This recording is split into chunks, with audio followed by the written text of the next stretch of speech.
flood over there. Let's all go over there, and we could expose people to dangers. But this is the hypocrisy that I see. At the same time that you're issuing these human rights cautions about what's going on there for Americans, you have a president that's lifting temporary protected status for Venezuelans. Many of them are individuals that have lived in our country for years, if not decades. When I hear from the Venezuelan community, I hear an outrage that at the very same time that you are affirming here that these armed militias are running around suppressing voices, we have an administration that has said very clearly that they're not only going to be lifting temporary protected status for Venezuelans living in the U.S., but instead of protecting longtime American residents, they are, quote, the administration is putting people back on deportation flights and sending them into that madness. Does that make sense to you? Well, first of all, the travel advisories for American citizens traveling there and the threats posed to Americans. What you're describing why lift temporary protected status? Well, the problem with temporary protective status was it was granted to so many people in such a vast numbers so quickly without proper vetting by the previous administration that there's a real concern that there were gang members that had received TPS simply because of the nation they came from and the time in which they came. It became so big and so massive. The overwhelming majority of Venezuelans are not members of Tren de Aragua, but there were Tren de Aragua and other criminal elements embedded in the TPS system. And the numbers were so large that the administration felt it had to cancel the program in order to appropriately vet it through on the individual cases. Excuse me, Mr. Secretary, this might not surprise you. I don't trust this administration and the way they use terms like terrorist. I've seen them calling American citizens domestic terrorists who are people trying to peacefully protest. The problem we have right now is the administration continues to make policies that seem to contradict their words, and yet we don't have a process in place for Congress to do its job because people are not calling folks in for these hearings and not providing the kind of oversight that we need. It is very frustrating to me that we still have a repressive regime in power in Venezuela suppressing human rights, yet we are cooperating with them, we are funding them, and we're not calling out the ridiculousness of the violence that's going on there. At the same time, we're taking people who have lived in our country for years and years and years and sending them back into that hell where they can be targeted, where they can be abducted, where they can be held for hostage because they know they have American family members that are still here. This is a situation ripe for where we are being complicit in continuing human rights violations, and that needs to stop.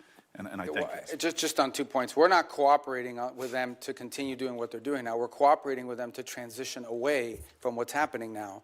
And as I said, we're not even 4 weeks into this thing. And if it continues to look like this in 6 months, 9 months, a year from now, if progress isn't being made, we'll have very different feelings about it. But what we're cooperating on is not the continuation of what's happening. It's a movement away from all this and transitioning ultimately to something that looks nothing like this. That's the goal. But it's been less than 4 weeks. I mean, we think we've made substantial progress in a very short period of time.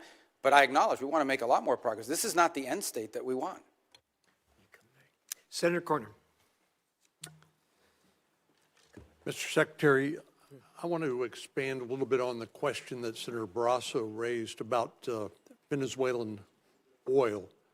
But primarily what I want to do is focus on something that's come to be known as the shadow fleet or ghost fleet of Russian and Iranian oil that's been used, that's subject to sanctions, which has, with the complicity of Venezuela, been used to evade sanctions to help fund the Russian war against Ukraine and help Iran remain the #1 state sponsor of international terrorism and fund its proxies, which have been responsible for so much death and misery in the Middle East.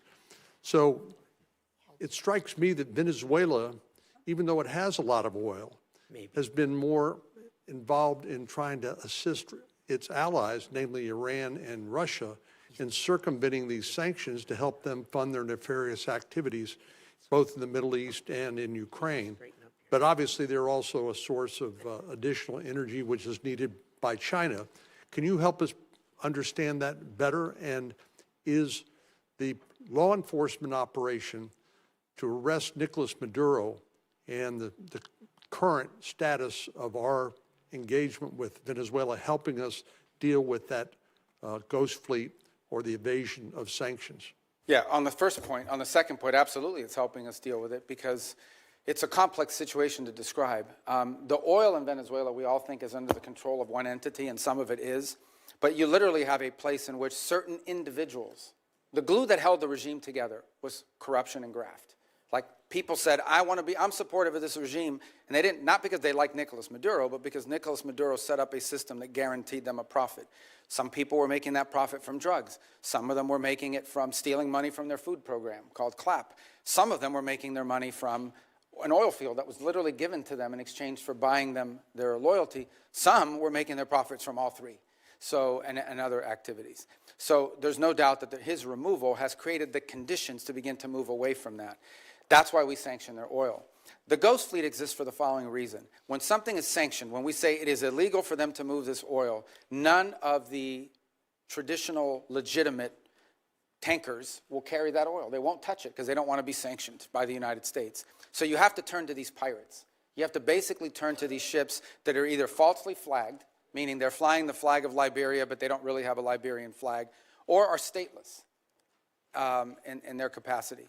And they have to turn to them, and they turn to these vessels. And these vessels are made up with crews from all over the world. We seized one where the majority of the crew members were Ukrainian. We've seized others, the majority of them are Russians, and a mix, and what have you. And so what's happened is a lot of this oil is going, a lot of this shadow fleet oil is going even outside the PDVSA system. And those are the ones that we have now been seizing as well, as the ones that are involved outside the PDVSA. So let me turn to Iran. Obviously, the president authorized a strike against their Iranian nuclear program, and what I consider to be a magnificent demonstration of American military power. And even though the arrest of Nicolas Maduro was not primarily a military operation, but they provided the support to law enforcement authorities as they executed an arrest warrant against Nicolas Maduro. Likewise, I think most Americans were very proud of how the U.S. Government and particularly the U.S. military. Issue of our presence in the region. Here's the baseline I want to set for everybody. The baseline is this. We have 30 to 40,000 American troops stationed across 8 or 9 facilities in that region. All are within the reach. Theoretically, not theoretically, in reality, all are within the reach of an array of thousands of Iranian one-way UAVs and Iranian short-term ballistic missiles, short-range ballistic missiles that threaten. Gentlemen, do I understand that you're yielding to Senator Duckworth? Is that correct? Both of you? Senator Van Hollen? Are you going to yield to Senator Duckworth? Okay. Senator Duckworth. I thank my colleagues. My daughter has dental surgery, so they're being very kind so I can get her through that. Thank you. Mr. Secretary, last March, the President invoked the Alien Enemies Act, a notorious wartime law last used for Japanese internment. He said that he was responding to the Maduro regime's supposed invasion or other acts of war against the United States. But in recent weeks, you, the Department of Justice, and our friends across the aisle have repeatedly said that we are not at war with Venezuela. Secretary Rubio, if that is true and we are not at war with Venezuela, will you advise the President to rescind his invocation of the Wartime Alien Enemies Act? Well, that was a mechanism to remove people from our country that prevent grave danger. So, for example, we know for a fact that Tren de Aragua is a very dangerous gang. In fact, I believe, if I'm not mistaken, I may have been the first member of Congress. This is a wartime act, Mr. Secretary. Well, are we currently at war with Venezuela? No, we're not in a state of war in Venezuela. Okay, the Supreme Court has described the Alien Enemies Act as a wartime power, our Supreme Court. And before now, the Alien Enemies Act was only invoked during the War of 1812, World War I, World War II, when it was used to intern thousands of innocent civilians. Are you really arguing that the President should be able to wield an internment law? No, but we're talking about two separate things here. So you're talking about the state of Venezuela, or are describing the regime. And we're talking about, but what the President designated. Invoked the Alien Enemies Act. I know, Senator, but let me be clear with you. No, but what the President was talking about are these gangs that have, and these narco-trafficking groups that are waging war on the United States. There's no doubt. These groups have waged war on the United States. They have waged, for example, Tren de Aragua is not just a criminal gang presence in our street. It is a criminal gang directly responsible for narco-trafficking. The Trump administration has acknowledged that the vast majority of the men it rounded up and deported to torture under this law had no criminal records whatsoever. We didn't torture anybody. Over 75%. Who did we torture? We haven't tortured anybody. We've arrested people that are members of gangs, and we've deported them. We don't Independent want gang members in our investigations have country. found that many of the men were here legally. If the administration is willing to lie about who it's targeting under this law, what protections do totally innocent people have against abuse? Again, I want to ask you, will you advise the president to rescind his invocation of the Wartime Alien Enemies No, of course Act? not. I mean, these are people that are threats to the national security of the United States. But I've described this in hearings in the past, including So before you're you guys. saying that we're at war? We are absolutely, when it comes to narco trafficking groups and criminal gangs that are targeting the United States for criminal We're activity. in a state of war. There's no doubt about the fact that we're So then, confronting them in a do the warlike setting international because laws they're of waging war war on us. apply, and do the Geneva Convention They're waging apply? war against us, and they're enemy combatants as a result of it. And the fact of the matter is that we are confronting these irregular groups, and that's one of the great challenges of the new century in this hemisphere in particular, is that these non-state actors who possess state-like capabilities in terms of their weaponry pose a grave danger to the United States. I don't think any American would Will dispute then that we the have cartels president that pose a threat to the national comply security with of the all United of the States? other laws of when it comes to warfare? I mean, you're saying that he can invoke this wartime power. No, I'm saying, you're asking me, I'm here to discuss foreign policy and what's in the realm of the Department of State. Well, you I think don't your think, questions you are don't better think directed to the invoking Department the of Alien Justice. Enemies Act, But I would tell which you is that. a wartime, which is something that Yeah, but you're Supreme asking me a Court question said that's- can be invoked during All right, but wartime, you're and it's asking only me a been question invoked that's during the more War of appro- 1812, World War I, and World War II. You're It's only asking been me a invoked 3 question- times, and this president is invoking it. Okay, you're asking me a question about the domestic application of a law that's best directed not to the a Department of Justice. complication. It's No, not a it is, complication. It's because very you're asking me simple. something to opine on something that's in the realm of the Department of Justice in terms of its domestic application. I can tell you that the United States is most certainly confronting terrorist and criminal organizations operating in our hemisphere that pose a grave danger to the United States. Anyone who believes that gangs that flood our country with fentanyl right, or let me cocaine ask you are this. not threats to the United States is not living in reality and certainly does not reflect the opinion of most Americans. The president already said that he was ready to put American troops in Venezuela again. So we're at war right now. When did he So say if that? things don't go well with the Chavistas you've empowered, When did the what president is your say he was gonna put criteria for troops in returning Venezuela? a military option, putting you? What is your criteria for returning to a military option and putting boots on? Well, the ground? I don't recall the president saying he was going to put troops in Venezuela. Where did he say that? I'm asking you, what are your? But that's what you said. I didn't Yeah, remember the president has saying already that. said that he was ready to put American troops in Venezuela. No, I think the president has said that he retains the right as commander-in-chief to protect the United States against any imminent threats. Maybe that involves troops, maybe that involves air power. We hope, but we don't anticipate that being the case in Venezuela. I worry that you are playing fast and loose with our nation's Well, I just gave military. you And let me testimony just here say, for I just want to conclude by Yeah, saying. but I just gave you testimony on how well things are moving forward, not as fast Yeah, as but everybody you would like. also said So that in 6 or 9 months, if things don't go well, you're going to have to do something else. And the president's already said that he's not ruled out the military option. And you've also just said that, yes, we are at war. The president has But wartime every powers. president retains So the power to it's use military to reasonable for me protect- to ask you, And I gave you a very specific example. Every president retains the right to defend the United States against an imminent threat. Yes, if there are just give you an example, Iranian drones deployed in Venezuela that could threaten the United States, we most certainly will address that, even if it's located in Venezuela. But we hope we don't get to that point. We don't expect to get to that point. I don't think that We're not trending in that direction. That's a fact. But that said, on the the one people hand, of America people are here worried that unhappy this is we're a president cooperating who with engages Venezuela. in yet On the other hand, another they want us to forever go to war, with Mr. them. Secretary. What's We don't that? need to be in another forever war. And that is the pathway that we are going towards. And let me just say. Well, how are we let me going towards conclude- a let me forever just- let war me if we're just dealing with conclude. we're Well, dealing you're with not Delcy ruling out a Rodriguez every military day? option. You're not going to ask him to rescind his invocation of the Alien Enemies Act. That puts Americans in jeopardy. And let me just say something about the president's recent comments about NATO allies. When I served in Iraq, there were Polish forces there with us. There were British forces there with us. There were Spanish forces there with us. I personally landed in Elzi, España, which came under direct attack by insurgents. Polish troops who worked with the Illinois military, with the Illinois National Guard for 30 years, died in Afghanistan, Mr. Secretary. All the So I president just wants wanna is for say NATO to is have that more our NATO allies capabilities. have stood beside us. wants our allies to and have more we naval- need to maintain the strength of that alliance. I get it. yield Not back. all Senator, the your president time- wants is Your our time's allies. up. Not making much progress here.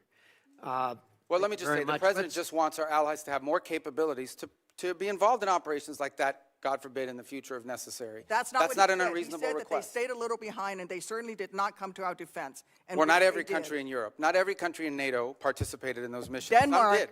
Denmark suffered some of the greatest military casualties. There's no doubt that many of our allies have stepped forward and provided assistance to us, and there are many others that simply don't have the capability to do it now or in the future. That's not what the president said. So Senator that's what he Lee, was pointing to. Thank you, Mr. Chairman. Thank you, Secretary Rubio, for being here. I also want to thank you for reaching out to me the night of the execution of the arrest warrant against Nicolas Maduro. I could tell when we talked that you had been up all night, and it was kind of you to reach out to me and describe what had happened that evening. I've long been a believer in the fact that the United States has been abundantly blessed by geography. God and nature's God have blessed the American continent with two vast oceans, one to our east, one to our west, that have protected us from the old powers of other parts of the world. We should use those to our advantage. At times in our past, we have somewhat neglected the Western Hemisphere in recent decades, and I'm pleased that you and President Trump have been refocusing on the Western Hemisphere. As we look at burden sharing in other parts of the world and pivot some of this focus back to our own hemisphere, tell me what that looks like. Tell me what it looks like to orient some of our burden sharing toward our own hemisphere. Well, I think you're seeing some of it now. Look, our hope is eventually not to have a military presence of the kind you've seen in the Caribbean to deal with this very acute matter. But the truth of the matter is that it was surprising in the first place, right? If these ships and these assets were deployed in the Indo-Pacific or in the Mediterranean or in the Middle East somewhere, no one would blink an eye. They say, well, that's normal. That's what we always do. The fact that they were deployed in the Western Hemisphere was a shock to everybody because we haven't done it. In fact, according to Southcom, they've rarely have ever had assets permanently deployed to them. They may have been transiting through at some point, but not permanently deployed, to deal with a very acute matter. And that is, and these are, these things become interrelated here at some point, but they are separate in many ways. And it's part of what I was trying to explain to Senator Duckworth. We have a real reality in our region of these transnational criminal terrorist organizations that in many cases possess weapons that you ascribe to a nation state, not to a gang, who pose a grave threat to the national security of the United States, but also to the stability of the region. If you walk through the region, what is the primary threat in Colombia? Transnational criminal organizations. What is the threat to Mexico? What is the threat to the Caribbean basin? These groups have to be confronted. They have to be confronted forcefully. What's the threat in Haiti? To systemic collapse. And that is these criminal gangs that basically control territory and threaten the ability to even form a government there in that regard. So it's endemic throughout the region, and it ultimately impacts the United States through mass migration, through drug trafficking, and other related criminal organizations. And so we need to have a force posture that can confront that and that can provide assistance in conjunction with other partners. We also need more countries that are willing to cooperate with us and collaboratively work on these things, the way Ecuador is now doing, the way El Salvador has done, the way Trinidad and Jamaica and other countries, the way we historically have done with Colombia, by the way, and continue to do in many respects. So we hope Venezuela will be one of those. Imagine if a future, or even the current interim authorities, or a future legitimate government of Venezuela cooperated with the United States against Tren de Aragua, cooperated with the United States against the ELN, the FARC, and the drug trafficking organizations. How much easier it would be to confront these challenges that we face. But it will require some force posture in the region. I think the one area, if your question is in the context of NATO, the one area we have to recognize is that we need to have a presence in the Indo-Pacific. Many of you travel overseas and are constantly being told by our Indo-Pacific allies they want to see a sustained commitment of the United States to the region. We still have obligations and needs that we need to address when it comes to the Middle East. We have a growing threat of the rise of terrorism potentially in the African continent. And then, of course, you point to the Western Hemisphere. So that doesn't mean we're abandoning NATO or abandoning Europe. It does mean that we are going to have to, at some point, readjust our force posture in the world to deal with all of these realities. And as a result is why I keep making the point, the stronger our allies and more capable our allies in NATO are, the more flexibility we'll have to do that. We'll still be there with our assurances. We'll still be there with our presence. We'll still have some of the largest military deployments in the world will be in Europe with our allies. But we are going to need some flexibility to do this over time. And we've told this to our allies, and we told them there'll be no surprises. And most of them understand it, frankly, they do. And that's why they're moving very quickly in many cases to rearm and reinvigorate themselves. Over the last 5 to 10 years, we've seen China gain pretty significant footholds by historical standards in South America, in Central America, in parts of the Caribbean. Sometimes this occurs simultaneously with and in the same places as drug cartels, places where drug cartels are the strongest. How would you describe the connection between those two things? Are they correlated, or is there causal? Well, the correlation may be to the extent that you have, usually when you have strong narco organizations or drug trafficking organizations, you also have very weak states that are, in some cases, vulnerable to corruption. So the general Chinese practice has been, you go into a country, you offer to build a bunch of stuff that you end up building poorly. And to get that contract, you do it as a market share thing, not because you can make money off it, but because it puts you in place at the expense of everybody else. You sometimes have to bribe people locally in order to get that, and it gives you a foothold into that country and allows you to expand into other sectors. In some cases, frankly, it has been like in telecommunications, because Huawei shows up with a deal, and no Western company shows up with a deal that's affordable, and so they go with Huawei because they want to have 4G, not to mention 5G. Huawei provides a product that's not the best, but it's good enough, and they can afford it. And it's subsidized by the Chinese government. So we've seen that play out in place after place. It became quite acute, for example, in the Panama Canal Zone, where a Chinese company ended up owning both ports on the Pacific and on the Caribbean side and Atlantic side of that canal, which is of grave concern to the United States. So I do think you've seen their presence, largely through economic means over time, create leverage over nations in the country who become emboldened and either trapped in debt traps or trapped in bad contracts they can't get themselves out of, and always in sectors that are valuable to China that include rare earths, and critical minerals, energy, and infrastructure. Senator Schatz. Thank you. Thank you, Chairman, Ranking Member. Secretary, good to see you again.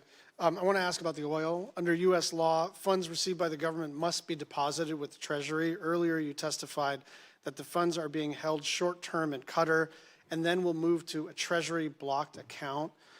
What is the statutory authority for the administration relying on Qatar to hold the funds? It's not our funds. The funds are in an account that's owned and signed. It's an account that belongs to Venezuela, but it has U.S. sanctions as a blocking mechanism on it. And one of the primary reasons why it was in a third country initially, until we could create the mechanism to move it to a U.S. presence, is twofold. One, we have an issue we're working through on recognition. What is exactly, you have to recognize a government, but we don't recognize this government. We recognize the 2015 National Assembly. So we have to find some creative way legally to meet that standard. The other is, frankly, creditors. If any of that money touched a U.S. bank, even if it was an account in the name of the Venezuelans, it would immediately be seized upon by a number of creditors who eventually we'll have to take care of, but in the short term, that would impede the ability of the Venezuelan authorities to receive the funds they need to operate. So do you have I mean, this is what I'm trying to get at, right? Either it's American money, in which case it's subject to the Miscellaneous Receipts Act, and there are all kinds of things that attend to that. You're saying it's Venezuela's money, but it does sound like, according to the EO, according to the president's statements, you are in charge of that money. What authority are you relying on to be in charge, almost in a sort of receivership kind of arrangement, of how funds are both received and expended for a foreign country? Like, wouldn't you have to come to Congress to No. establish that kind of relationship? Well, no, because the money never enters our hands. We only control the disbursement of the money. We don't control the actual money Sure, in but the if sense you're- of, but that's like it my- comes into our bank account. Do you think that you have somewhere in the statute or the Constitution the authority to control disbursements of a foreign country? Well, they've agreed to this, and that's the key. They've agreed to this arrangement in which the sanctions that are placed on this oil is what blocks its distribution. We've agreed to release sanctions and allow the disbursement of the funding as long as they're spending it in a got it. certain way. So- I understand it's novel, but it's the best we could come up with in the short term Is there to a ensure that they're... written, is there a written agreement that memorializes Yes, this? and yes, I believe provided there is, and there will have to be one most certainly once we transition that to U.S. accounts. Secretary, my understanding is the committee doesn't have this agreement. Well, I can- Or if we do or we don't? Yeah, We do and you not have probably that. wouldn't because it's a Treasury matter. Treasury's handled it, but I can most certainly talk to Treasury about providing you the information. Also, you're the National Security Advisor, so you do have a role here in coordinating between the departments. So it's not just like you can punt this to Treasury. Yeah, I just didn't bring the document with me. I got it. Okay. I just want you to land it and get it to the committee because, look, you're being transparent. I think this is novel. I think it's funky. I think it may not even be permissible, but I don't know until I see the document, and I'd like you to just land it for us, if that's all right. Yeah, no, like I said, and by the way, by the time I get it to you, hopefully we won't even have that account anymore. It'll be in a bit more traditional, where we can use our sanctions as leverage on how the money's being spent. You're just going to move on. We have not received any information on the Board of Peace. Do you commit to informing us about what the heck this is?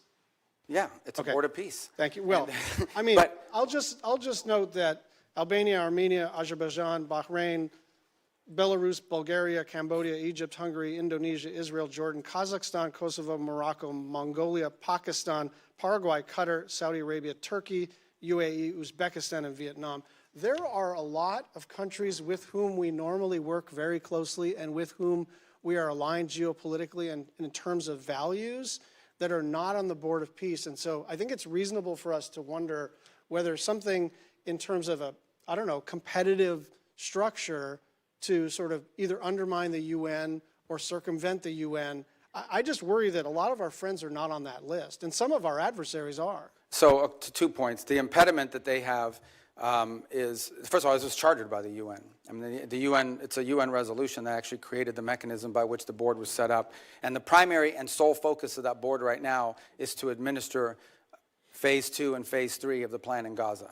Okay. And we welcome, all these countries have been invited. Some in Europe have chosen not to join it, either because they have constitutional, they require constitutional approval of their parliament in order to join, depending on some leaders. Like, for example, I'm thinking there are a couple countries in Europe that could not join until they got permission from their vote. In other cases, because they are concerned about what you just pointed out. They argue and they want to know, is this a replacement for the UN? This is not a replacement for the UN, but the UN has served very little purpose in the case of Gaza, other than the food assistance. Can I just and move so we on think it's to- critical to have something that's in charge of that. One final 10-second question.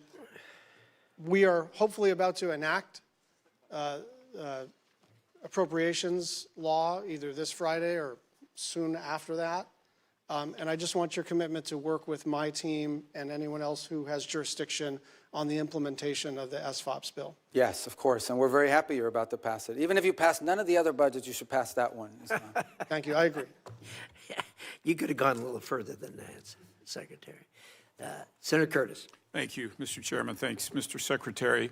Thank you for your service. You and I overlapped in the Senate by only a couple of days, and as a result, I've only had the luxury. Those are my 2 best days in the Senate. Probably. As a result, I've only had the luxury of watching you from a distance, but I will tell you unequivocally, I'm grateful for your role. I believe unequivocally that you and President Trump have made the world a safer place. I push back on the false narrative that we're not respected. I think we're respected far more than we were around the world, and so I'm grateful for that. I don't know how you get around the world the way that you do. You must have some type of superpower, and I'm grateful for the time you've spent with us this morning.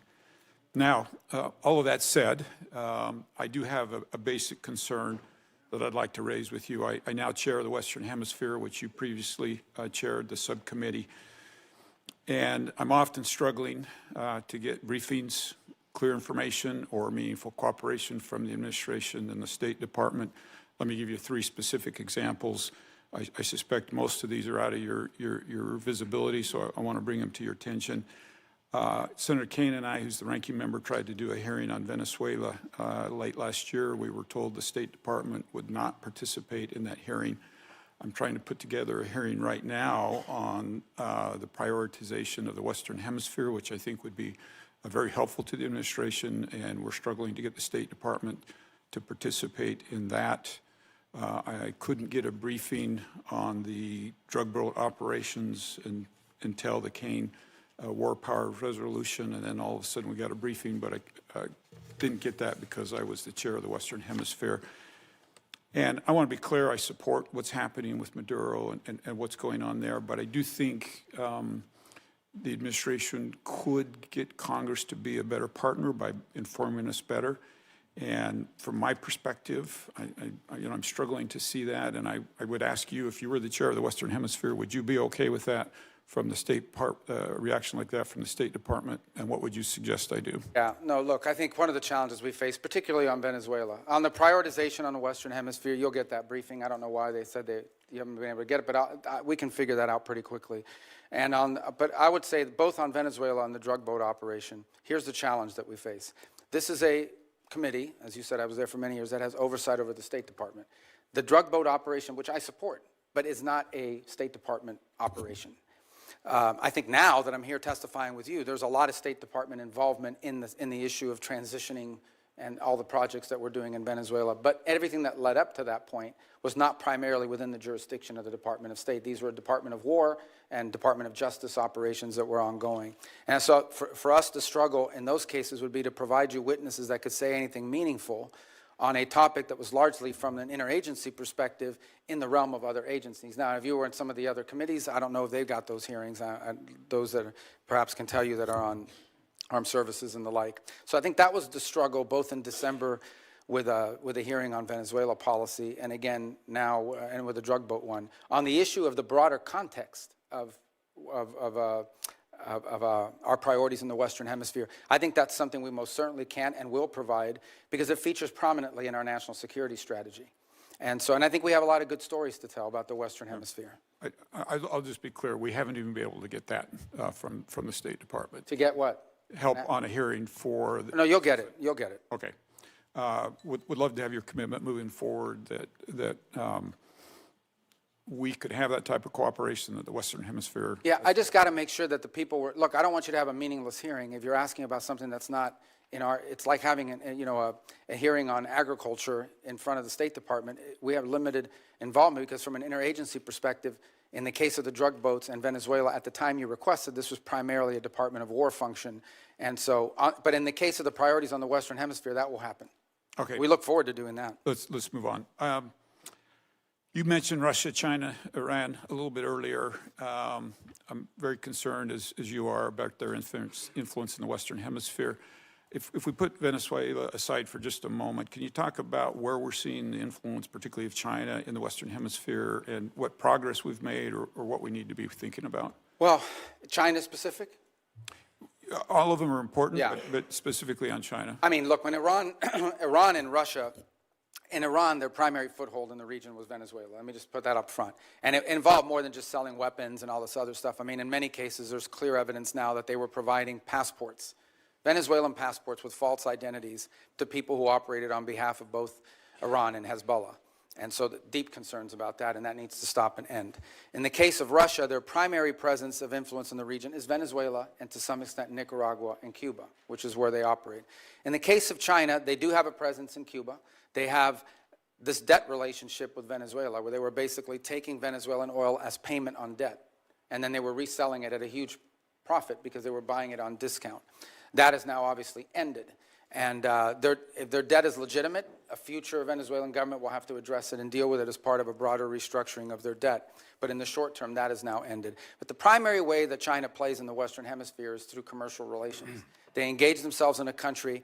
They're very interested in telecommunication. They're very interested in building and controlling key infrastructure. They're very interested in critical mineral rights. And they've secured many leases for many years because of neglect on our part in allowing them to do that. And it's given them leverage and a presence in many of these countries.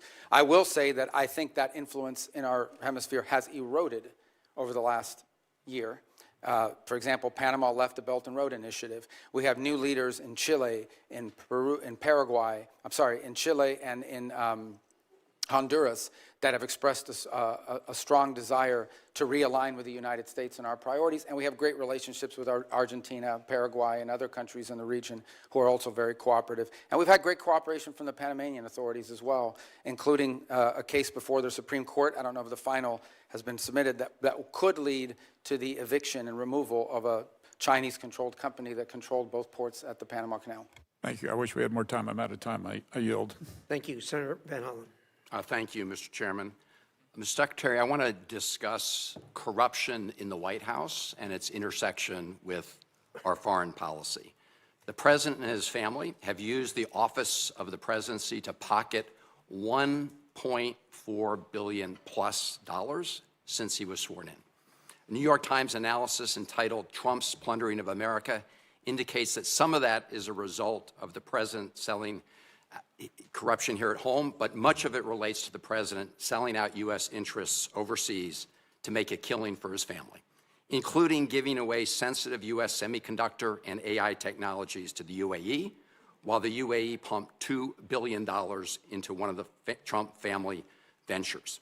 And then there are all the other Trump deals that are intertwined with tariff or foreign policy matters. Golf courses in Saudi Arabia and Vietnam, Trump hotels and office buildings in other countries. And of course, there's the $400 million jet from Qatar. The list goes on and on. By any measure, this is the most corrupt administration in American history. We also see the president wielding U.S. power overseas in a way that advances the interests of his billionaire buddies at the expense of American interests. It was Ron Lauder, who has business ventures in Greenland, who reportedly first put the idea of grabbing Greenland into President Trump's mind. And in the case of Venezuela, President Trump has said he talked to oil executives about toppling Maduro and going into Venezuela before anyone in Congress knew. We know that in President Trump's mind, deposing Maduro was not about stopping the flow of fentanyl or drugs in the United States. He cut the budget for DEA. He pardoned the former Honduran president convicted of drug running. And the new president, Delcy Rodriguez, has herself been long suspected by DEA of being involved in drug smuggling. She's also a longtime hardened communist leader, so this operation certainly was not about bringing more freedom and democracy to Venezuela. In fact, the president told us what it was all about at his big press conference after seizing Maduro. The president said it was about oil, oil, oil. He used the word oil 19 times, never mentioned democracy or freedom or human rights. And so the pattern of corruption is clear. Now, President Trump has said publicly that he had communications with folks from the oil industry about going into Venezuela before anyone here in Congress was notified.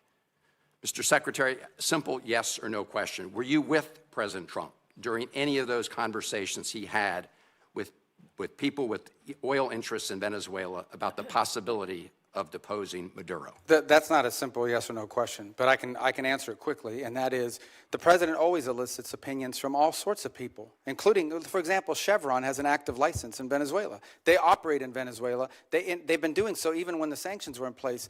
So of course you would ask Chevron, what is your opinion of Delcy Rodriguez? What are your opinion of their economy and of their prospect? But the notion that somehow the president authorized this challenge at the urging of oil executives is absurd. That never happened. Mr. Secretary, I'm asking whether you were with the president. That never anytime- happened. I couldn't be with him because it never happened. The oil executives were not involved whatsoever in any of the planning on this matter. None. Did the president, as he said publicly, inform them about the U.S. operations? I think all of those executives learned about this operation the same time everybody else did. Well, President Trump has said the opposite in public. No. Yes, he has. I mean, he said it. I think it was aboard Air Force One on an airplane. It's on public record. You can take a look. Look, Paul Singer, who you know, gave $8 million toward Trump's 2024 campaign. Conveniently, through his hedge fund, he's acquired Citgo out of bankruptcy, which is suddenly very, very valuable. Did you or President Trump have any communications with Paul Singer about Venezuelan oil in the months leading up to the military action in Venezuela? I can tell you I did not, and I would be very surprised what the president did in that regard. And in fact, that Singer position that you've outlined, which is not just him but other creditors, was actually was blocked. We don't want to see. It's one of the reasons why we had to do this account in a third country in the interim, is because we don't want it to be something that's picked apart by creditors. I appreciate that, and we'll monitor it carefully. There's also Vitol. They've been given a license for Venezuelan oil worth about $250 million. Vitol's senior partner, John Addison, gave $6 million to the Trump-aligned PACs in the last cycle. And the list goes on, Mr. Secretary. And I have to say that when you have the President of the United States himself, after taking Maduro, get up and say this was about oil, oil, oil, it does make all of us ask the question whether he put men and women in the U.S. military at risk simply so he could grab that oil. Well, that oil, buddies. yeah, and I don't know if you were here. I think you were here the whole hearing. I don't think you had left. Number one, the only reason why we use Trafigura and Vitol is simply because in the short term, we had to move 50 million barrels of oil that were stuck. And Venezuela needed to turn that into cash so that they wouldn't have systemic collapse. And the fastest way to do it in the short term is for the traders to do it because that's in the business that they're in. That is not the permanent structure. The permanent structure we want to see is a normal oil industry where it's sold directly. You know, companies have licenses down there, they have an arrangement to pay royalties, and they move the oil directly to their refineries or sell it in the global market, not through middlemen. Yeah. The only reason why they were used in this instance is because we had an acute short-term problem, which is how do we provide funding from their own revenue, not ours, to keep their government afloat. So in essence, we allowed Venezuela to use their own oil to generate revenue to pay teachers and firefighters and police officers and keep the function of government operating so we didn't have systemic collapse. But that system with those traders, that is not the long-term plan here at all. My only Senator point, Dean. Mr. Secretary, is those folks who gave a lot of money to the Trump campaign have done very well as a result of what's happened. Thank Thank you. you. Senator Daines. Secretary Rubio, good to have you up here. I just returned from India, had a chance to visit with leadership there, as well as spend time with our new ambassador, Sergio Gore. He's off to a great start, and very profitable visit. Hope to debrief you on it soon, if I might. By the way, I think if we were to pick an MVP of the West Wing, Secretary Rubio, my vote's for Marco Rubio. So We have a lot of MVPs, don't we? yeah, I know you do. I know you do. But we get a vote on one. I think you've done a great job of this first year. Very proud to claim my former colleague and now our Secretary of State. Secretary Rubio, as you've noted, there are numerous reasons and good reasons why the U.S. is the arbiter of Venezuelan petroleum sales. With the new export sales framework, the Venezuelan government is now looking to other options to reimburse some of our adversaries, Iran, Russia, as well as Iran's proxies, to include petroleum byproducts, which contain valuable minerals and so forth, Flexicoke. Has the administration considered expanding the export controls to additional petroleum byproducts? Well, I'm sure we would, except that I can tell you a couple things that are happening. They have, in essence, represented to us, and we have seen in action in the work that they're doing directly with Secretary Wright, who's handling this portfolio on a daily basis. He has a deep historic and career knowledge of this field, is that on all of these things regarding natural resources, their preference and their partner of choice moving forward will be the United States and Western companies. That's what they intend to do. As a point of example, and I said this earlier in the hearing, you may not have been here, today they used to get 100% of the diluent. You know, they have very heavy crude, and so it has to be mixed with light crude in order to make it, you know, refinable and movable. And they were getting 100% of it from Russia, primarily because of sanctions. They prefer to have ours. Why? Number one, it's closer. Number two, it's higher quality. Today, 100% of that diluent is coming from the United States. They were involved in a very complex gold market in which they were mining for gold and silver, and it was being exported almost entirely through Turkey. And we believe the Iranians were using that as a laundering operation for themselves ultimately as well, potentially. And certainly we know that they had an interest in the oil industry as well. We are on the verge of a process in which that will be sold through U.S. markets in a legitimate way that won't go to finance and support. I think we'd like to apply that model to various things. But the end goal in all of this is, number one, not to spend any American money, and number two, for Venezuela to have a normal, legitimate economy that's not benefiting cronies, that's not benefiting corruption, and is not benefiting our geopolitical adversaries. So far, the interim authorities have expressed a desire to cooperate with us on all of these fronts. You identify an area you want to work with, they say yes, and we're making progress on all of it. We've faced no impediments to date in regards to expanding that relationship. Yeah, thanks, Secretary Rubio, thank you. And maybe we'll talk with Secretary Wright. We think there may be some workarounds in terms of what's happening there with some of these petroleum byproducts, what's called Flexicoke, has vanadium in it, and something we could talk with Secretary Wright, which absolutely would be something they're trading right now to our adversaries like Iran, Iranian proxies, as well as the Russians. But thank you, and we're off to a great start, as you say. We're playing a long game here, and you're playing it very, very well. I want to pivot now to EU energy. I chair the subcommittee here in this committee for Europe.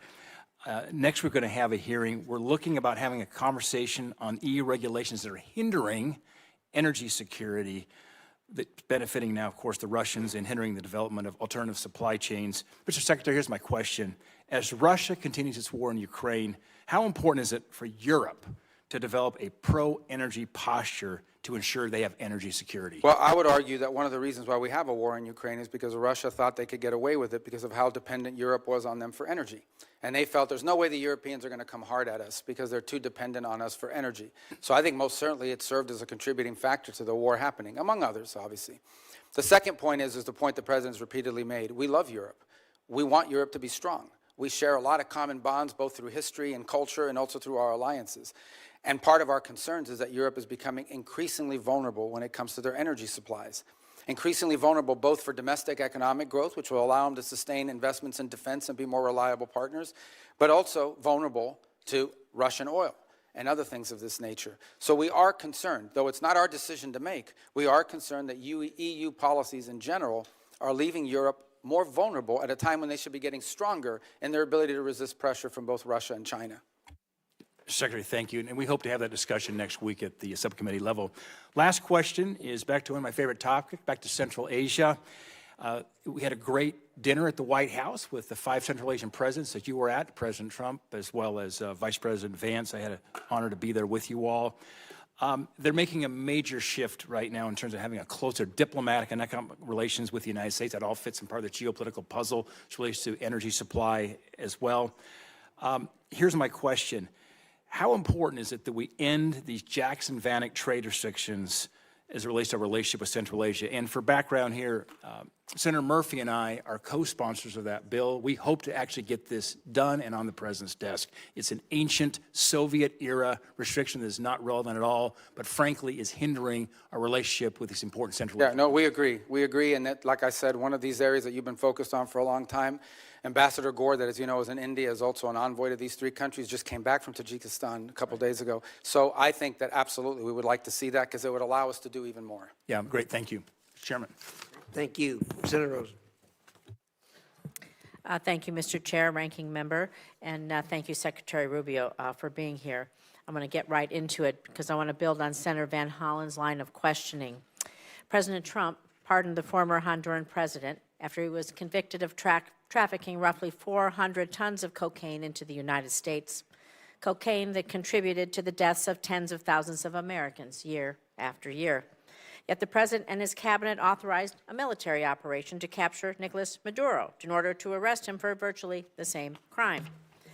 So yes or no, because I have a bunch of questions here. To the best of your knowledge, was Hernandez convicted of trafficking approximately 400 tons of cocaine into the United States?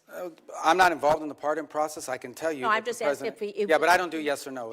I don't play games. This is not a game show. Do you know he was, okay, so I'm just going to tell you he was. So I can answer he your was question because I know what you're convicted. getting at, but go He ahead. was ask. convicted. I know. The president Agree felt with- that he was unfairly treated. I can't give you much insight because I'm not involved in the pardon process. Would you not concede? Can you not understand how the American people and how the world are clearly going to be frustrated by the hypocrisy of this when one man is convicted and pardoned and another man captured, and how it undermines the United States' credibility on the world stage? But the difference is that, again, I can't opine on the specifics of his case because I wasn't involved in the pardon, but he was not a sitting office holder. He was not even the president of Honduras when that decision was made, either to convict him. The difference between him and Nicolas Maduro is he was actively engaged in narco trafficking. It was an ongoing endeavor. I think it does undermine our credibility, but I'm going to move on to some foreign policy decision-making here, because despite the fact that you famously or infamously have numerous jobs in the administration, your Secretary of State, your National Security Advisor, it is increasingly unclear who's actually directing U.S. foreign policy under President Trump. We have a Special Envoy Witkoff. He's reportedly conducted Russian-Ukraine talks in Switzerland beyond your awareness. He and Jared Kushner have been described as managing the president's Gaza plan. Meanwhile, Ambassador Barrack is leading on Syria policy, while Special Envoy Boulos is appearing to lead on our Africa policy. So I have to ask you, I know the answer to this, but I'm going to ask you, are you the lead for U.S. government on foreign policy? No. The lead on U.S. foreign policy is named Donald J. Trump, the President of the United States.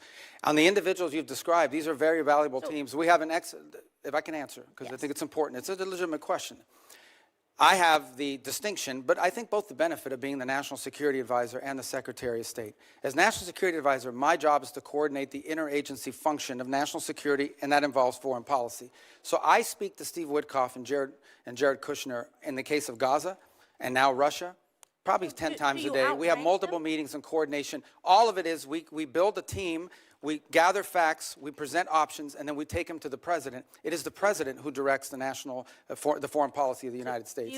That's always been the case, by the way. You can't overrule their decisions. Do you outrank the special envoys and ambassadors? Do they get your input as Well, you as an example, do they care about your input, or do they go straight to the president?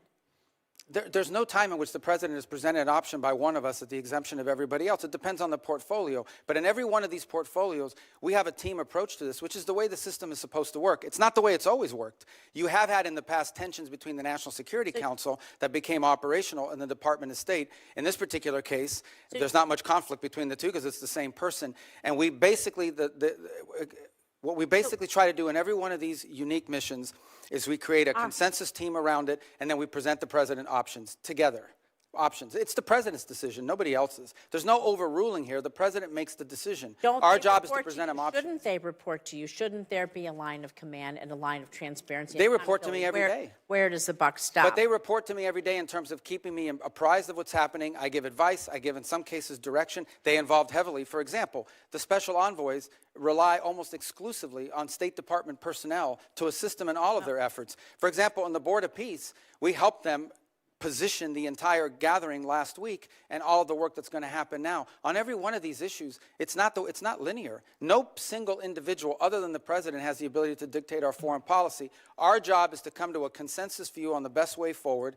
Where there are disputes, those are presented to the president, and he makes the decision. Let's talk about the Board of Peace then, because all treaties and statutes have to be approved by Congress, and the president is starting a new Board of Peace, and we would need that authority. The authority for the filing stems from the International Organizations Immunities Act, but it's my understanding it only provides the president with such authority when participation by the in an organization has been approved by treaty or statute.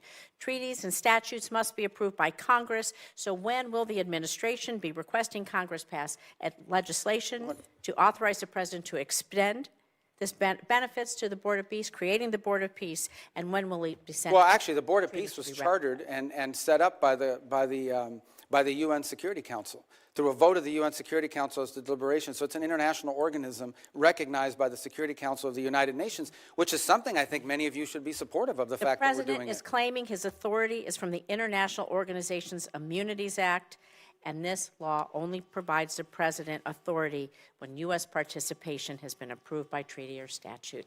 I know my time is up. Please consider working with us to do these things. You know what it is to be a senator.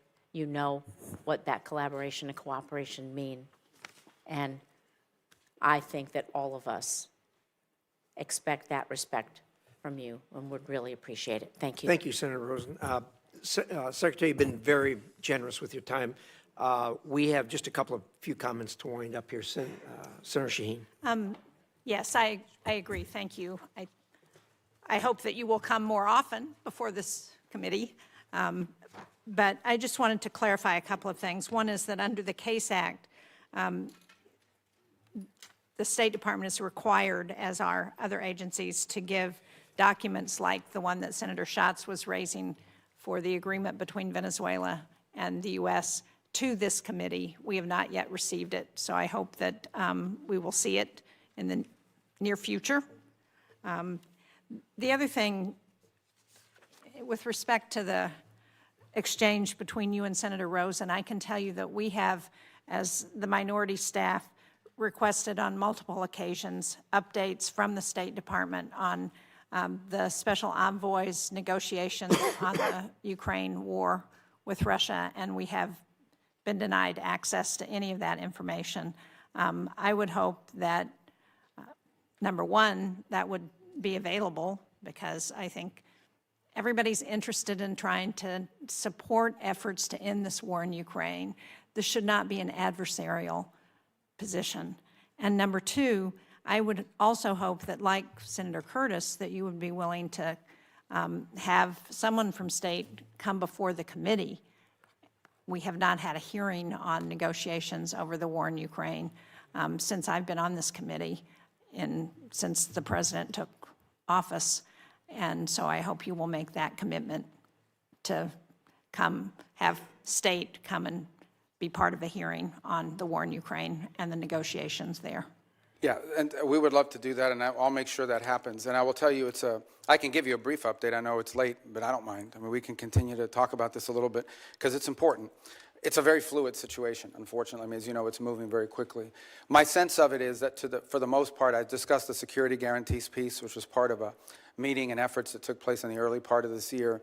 I think the one remaining item remains the one you're all familiar with, and that is a territorial claim on Donetsk in particular. And I know there's active work going to try to see if both sides' views on that can't be reconciled.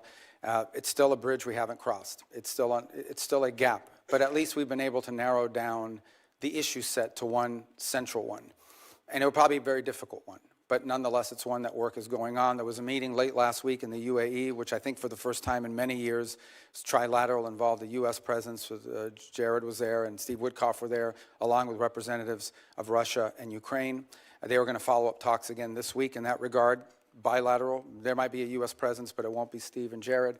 And we continue to try to move that forward. I want to speak in frankness with you. Some of this stuff that's being talked about, it's easier for the parties engaged to find flexibility on some of these matters if they're not being deliberated in the public on a constant basis, because it creates political pressures internally on both sides. As you can imagine in Ukraine, you know, the notion that you would even consider a change in land and after all that's gone in the war is not, it's difficult. And in the case of Russia, they've been telling their people for 2.5 years that they're winning this war overwhelmingly, so people are going to wonder, why are we giving up land if we're winning so strongly? So there's some dynamics there at play that are important. But I think if you need more information on that, we'll provide it. Just know that this has been so fluid that an update like the one I just gave you could be outdated in 72 hours if some new development occurs. But your point is taken, and we'll be responsive to that. I appreciate that. I think the other point of a hearing is it gives people a chance to ask questions that we're hearing, as you know, from our constituents, from other people, and try and get answers. And I appreciate that it's a changing dynamic and that that's always going to be the case, and that there are issues on both in Ukraine and in Russia with respect to what comes out in public. But given the amount of money that the United States has put into supporting this effort, given the support among the American people, and given the support in Congress, it seems to me that we owe people the ability to have a public hearing and to ask questions. Thank you. Thank you. I appreciate that. Secretary Rubio, I don't answer this question if you don't feel it's appropriate, but did I understand you to say that the portion of the discussions regarding settlement in Ukraine, regarding security for Ukraine, are essentially agreed to by both sides? Because that's news to me, and it's a big news item if that's a fact. Well, I think you could argue they're agreed to from our side of the equation. There's obviously a Russian dynamic at play here. And of course, any security guarantees would come into play after the conflict were to end. Of course. And so there's that component to it. But the broader point I was making is that in all these discussions about security guarantees that people are putting out there, it's pretty clear that the only security guarantee that people keep pushing forward is one that involves a deployment of some European troops on the ground, but with a very strong U.S. backstop. My point being, it was in the broader context of the NATO alliance, and that is, we have to understand that even something like that, in Europe, they don't have the capabilities of doing a real security guarantee without a U.S. backstop, which tells you the capability gap that needs to be closed. And it's one of the reasons why the president keeps pointing to NATO and its need for our partners to get stronger. And it is true, they've committed to 5% spending. That's obviously going to take some time. But that's really the broader point I was trying to make in that regard. But every notion of security guarantee that's been talked about and that the Europeans have pushed is one that requires a strong commitment by the United States as a backstop, which, you know, in essence means we would be committed, potentially, in a conflict, in a future conflict. And that's something that I think needs to be understood in the context of what I've just described as the problems with NATO capabilities. Very clear. Thank you very much. Thank you again for your time. I'm going to leave the record open until close of business tomorrow. If there are questions, I'd appreciate it if you assist in getting answers to those questions. Great job. Thank you for spending the time with us. We sincerely appreciate it. The American people are lucky to have you as the Secretary of State. And with that, the meeting is adjourned.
lockdown because of the protests that took place inside earlier this week. Now, last week on this, I want to say that the deputy said that the facility had just 2 miles of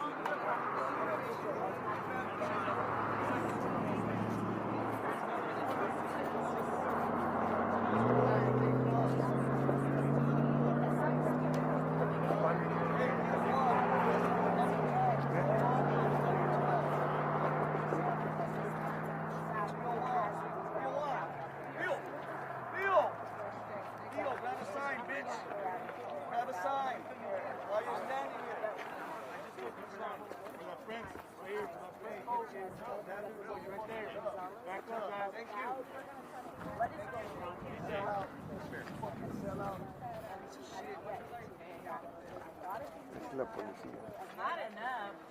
Your mom should have kept her legs closed. Your mom should have kept her legs closed. I was like, because I was in down. She was strong over here. Your mom had herpes.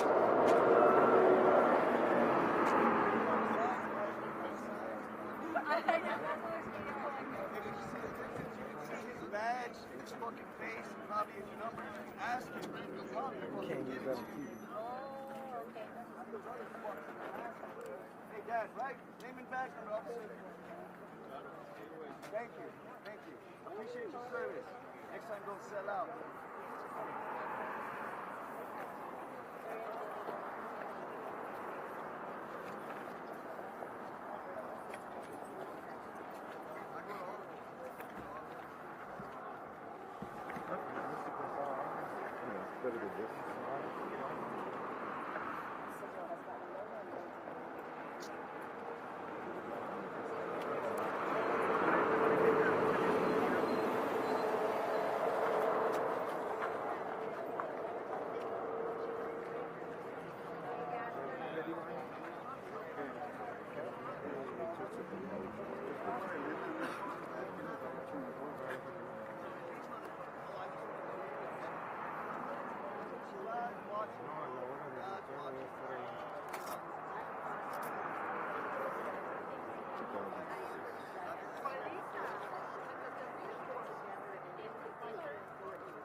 Bien, aquí mismo en el bello estado de Texas.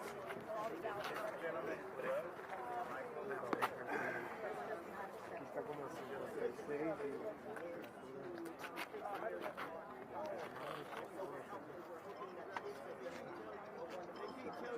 te llamaba porque no sé si has visto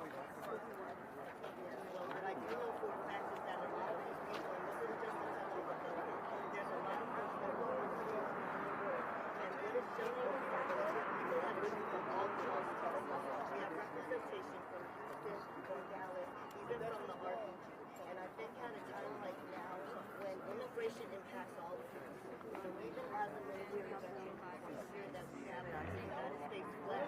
That flag is actually being held by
Jodió de esta cosa.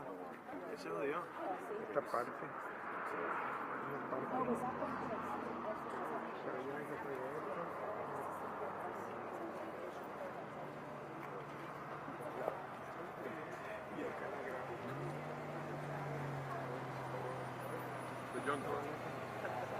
Todavía se nos pasan cosas.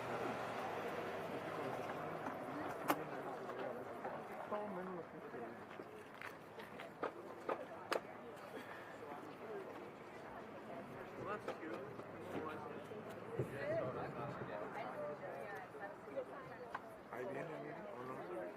They're just getting a little closer.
Small but mighty. With the unicorn. I have to do it.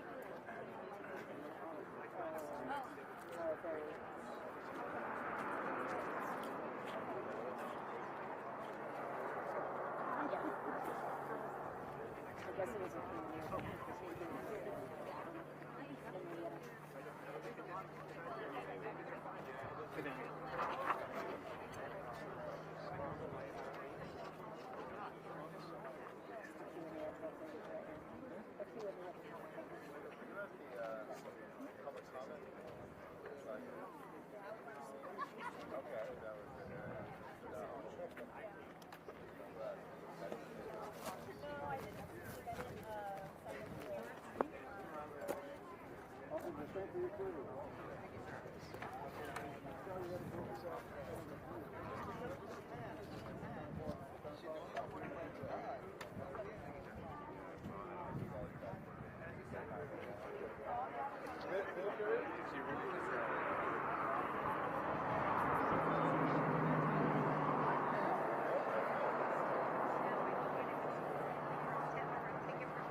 Even better. Even better. I love it.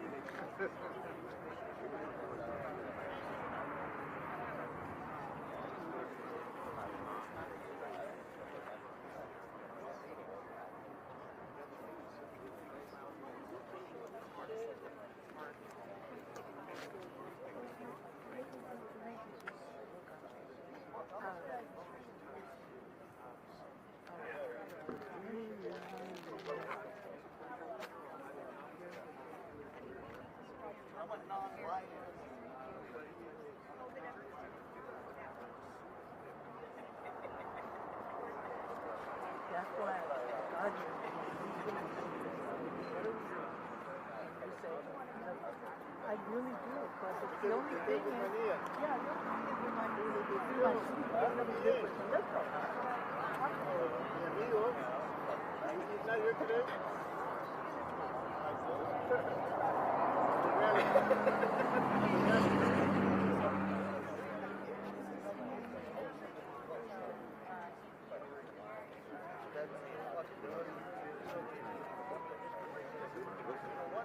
Nobody wants that.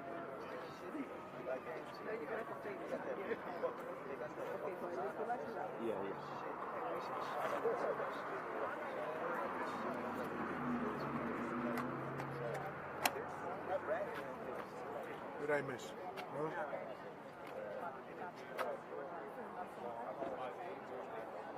Me dio hambre.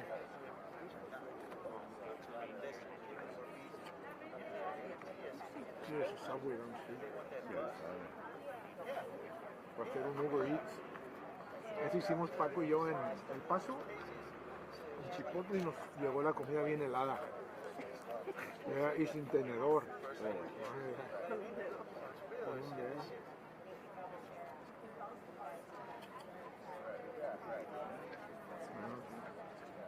El perro.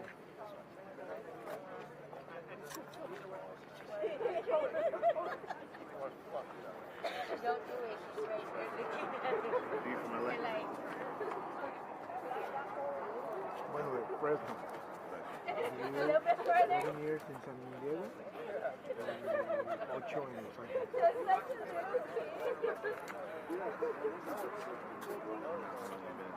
Here? See what to do. Where do you live in San Antonio? Downtown. Por el río. Where? Por el río. Downtown. 120 on 9th Street. Like an An apartment. Okay. No he comprado y si compro me voy a ir como para el lado de Burning.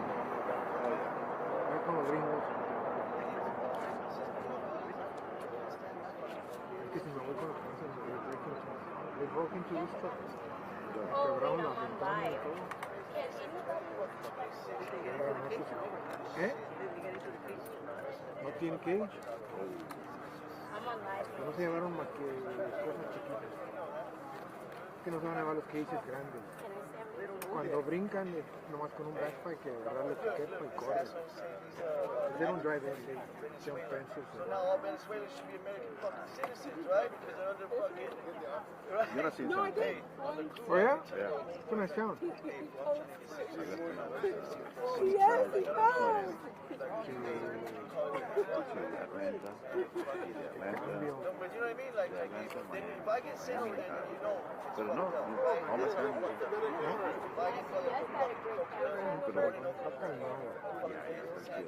If you live in right, porque hay unas partes donde say that you could become part of the crime statistics. West side. Stay away from the west side. Or south. But I was, all my teenage years, I lived, my mom used to live by downtown. So we used to run the streets.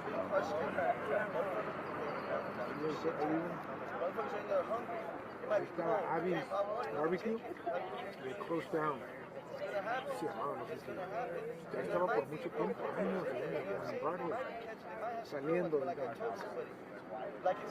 You found Rosario here? ¿No? What about Taco Heaven? What about Taco Heaven? Have you heard of a place like Naples? Chinese food? April? Good. It's un chingo. They might have a few. They might have a few. I'll tell you, if they're in there, they're eating. La fonda's good. The Taco Heaven is right there downtown on It's still a prison. Call it detention. Call it what you want. It's motherfuckers. Hay un lugar que se llama Taco Hut. No, es bastante raro. It's all. Riendo. I don't even know if you can call it a fucking Ponzi scheme. That's what I think. It's like, especially what this motherfucker. This motherfucker. That motherfucker took the taxpayer fucking shit. Really, their boss, all of them. But Este departamento chiquito. even the fucking truck. Como dos carros, that's it. Hey, but you know what? The one thing I give him, he's a piece of shit. He's a piece of shit all the time. He don't change. You gotta give him that. He's O hacen las marchas. Yeah, sí, But marchas. that's it. No, todo el mundo va a querer. They don't want problems. No. That's right. He said it. Look at him already. Look how you move it, move. 75 to 80% have not. But I know I can They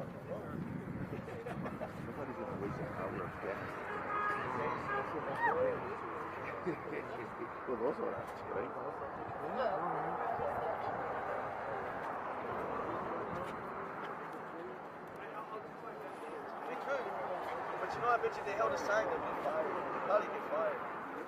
Congress probably get fired. That's when you fucking sue them, but they don't still have a right to have their own fucking opinion. Dumbass. Swear like go be a job, you fucking man.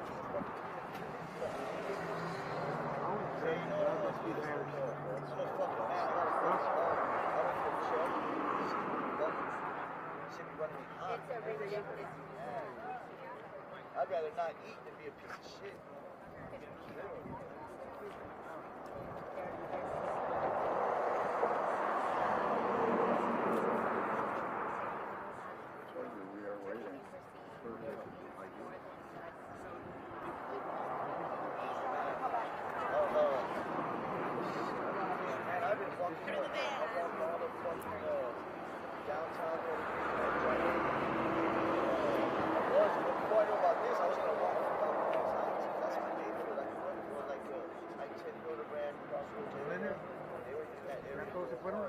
The night they did that big ass raid, I was on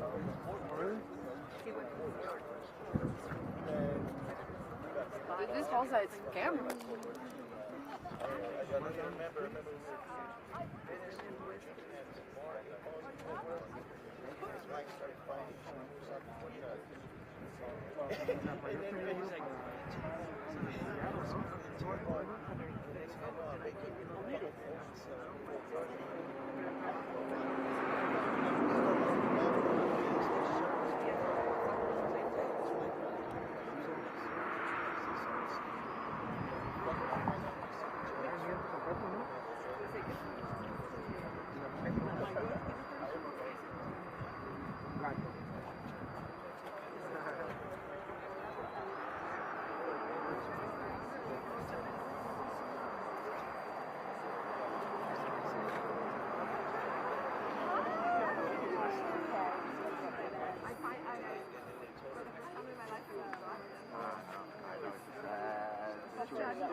Trying to fight it every time, but I'm like, oh.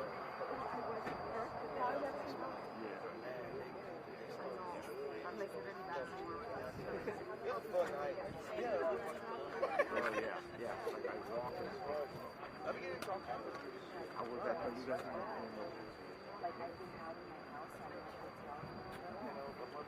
get delivery. We did it once.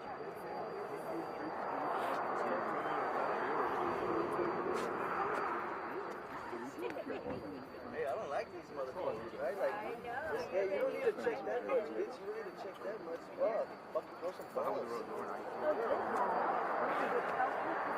That's weird. It says protected service. It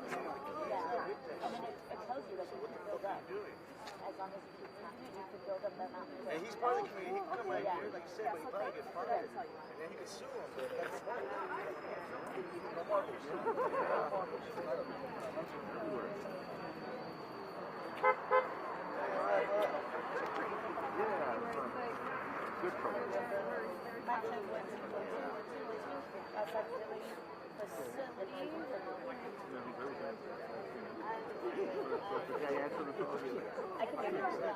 Where's my $20 here? Oh, really? All in New York? Standards, like everybody. There's something after this. I don't know. I don't know. I mean, all right, guys, come to the roadway, please. Every day, I feel like.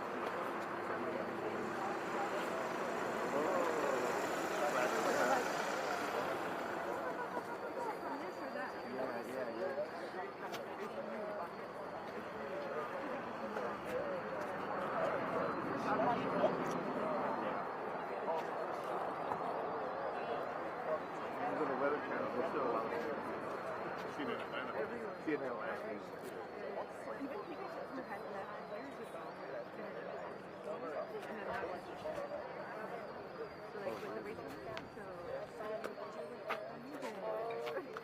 Everybody just kind of swapped. Okay, I give you this cat, this cat. I always thought that about you. You work for one thing, and then he brings. Y'all want to go walk over there? So you're just on a, you just go to see him. Yeah, she's good. Huh? Yeah, she's a mom. She's a mom. Yeah, she's on maternity until.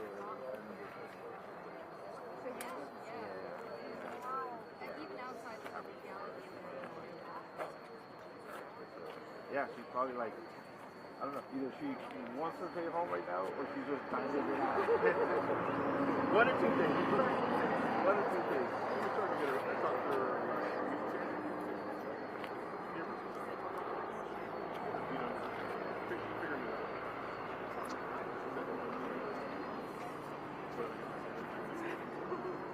Everybody thinks that. I'm going to stop down. Okay. Okay. All right, we're going to see you. Yeah, we'll see you. Ay, of course. Ay, yo no curada, pero sí, bueno,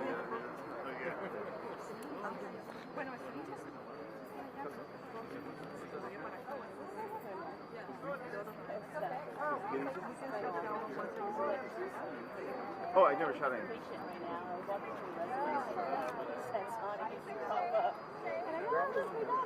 Because this was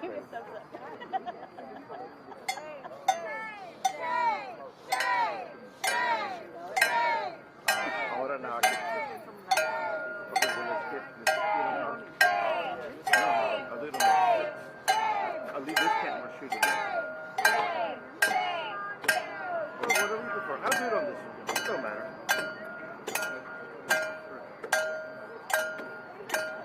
Si están grabando aquí, I'll just do it on this one.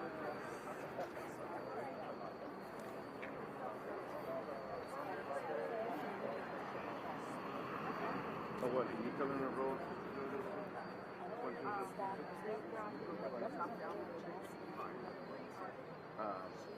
Here, just tell them. Children are not criminals. Children are not criminals. Children are not criminals. Children are not criminals.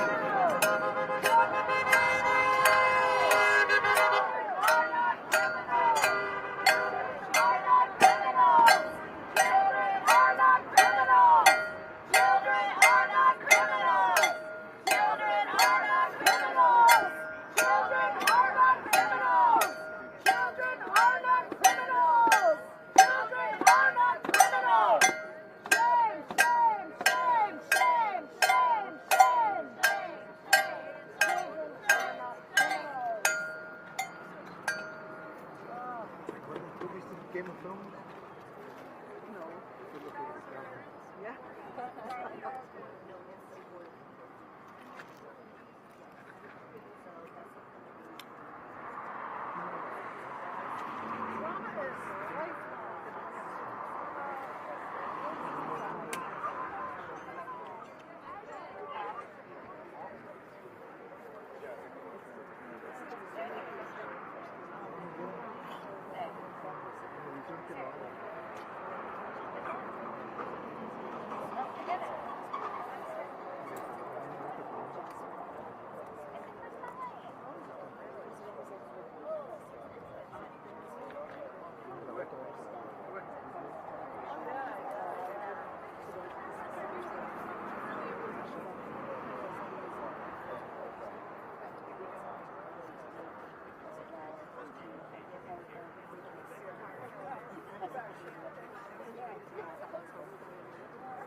Oh,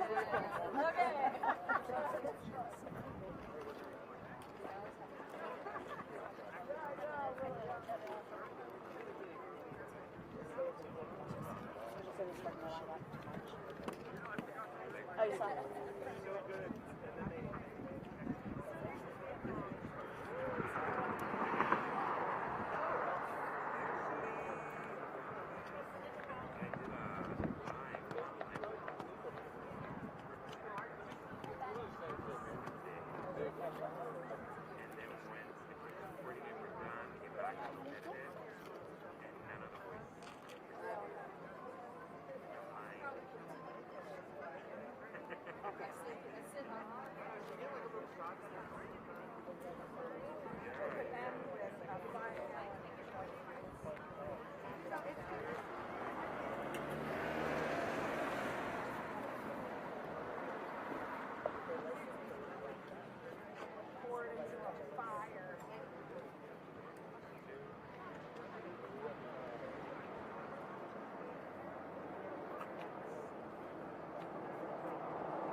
Yeah, so this is all being led by Representative Joaquin Castro, but along with him is also Representative Jasmine Crockett and their staffs. About 10:40, they drove through here, so we're still waiting for them to come back out to see what they saw inside, if they were able to visit with that 5-year-old Liam Conejos Ramos and his father, as well as to talk about those conditions inside.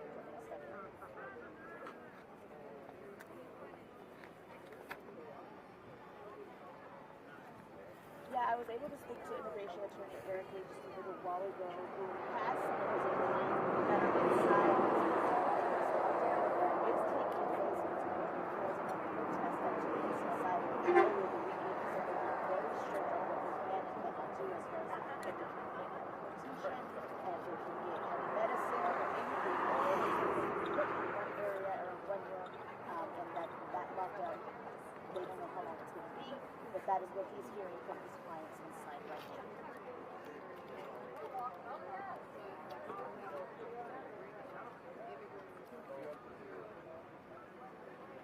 Yeah, so there's about 40 organizations from across the state that came into Dilley today and are about 2 miles away from us, about down in Dilley, that will be marching. They haven't started marching yet. We've been told that they are lining up already to begin that march to make their way over here to this facility to begin protesting. I don't know if you know that, all of the protesters that are outside of the highways, so it will be interesting to see once that march is complete.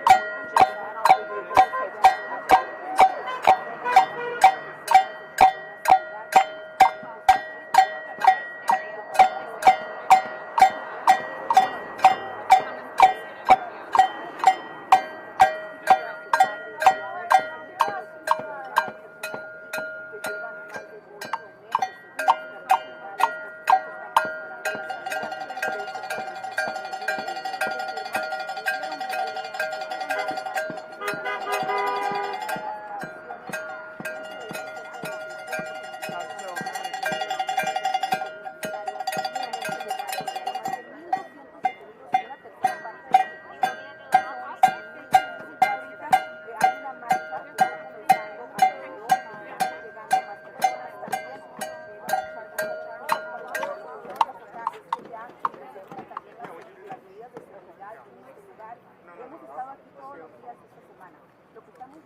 Now I'm not going to get that out of my head.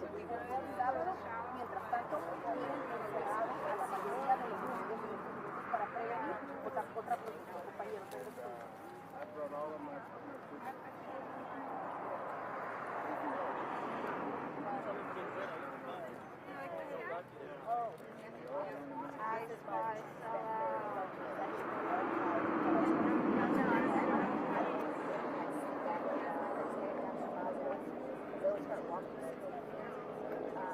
I don't know exactly. I haven't seen stuff over there, so you can do whatever you want. I'm here waiting for the delegation to get up that. So they started walking.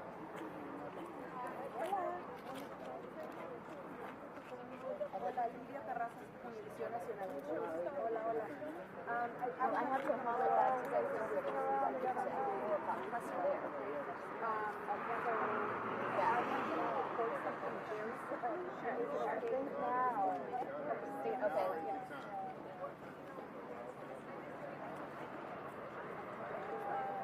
Okay.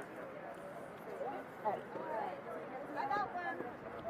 Love, not hate, makes America great. Love, not hate, makes America great. Love, not hate, makes America great. Love, not hate, makes America great. Love, not hate, makes America great. Love, not hate, makes America great. Love, not hate, makes America great.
think that there's nothing that we can do because this is a federal issue. We're pressed. We're pressed. ¿Qué mensaje tienen para la gente que está llegando? Yeah, we got different cameras. We don't want to miss anything.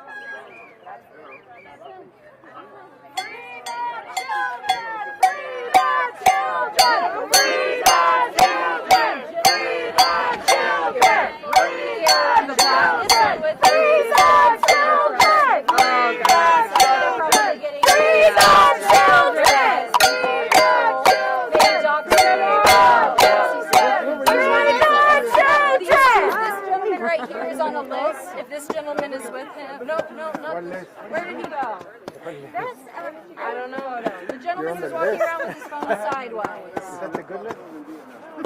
I guess this is what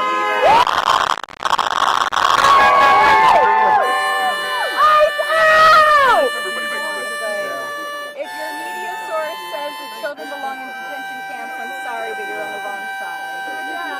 If that's not the case, then you're good. I was inside first. Children are being trafficked. All are welcome to protest with us. Children gone missing in ICE custody is abhorrent.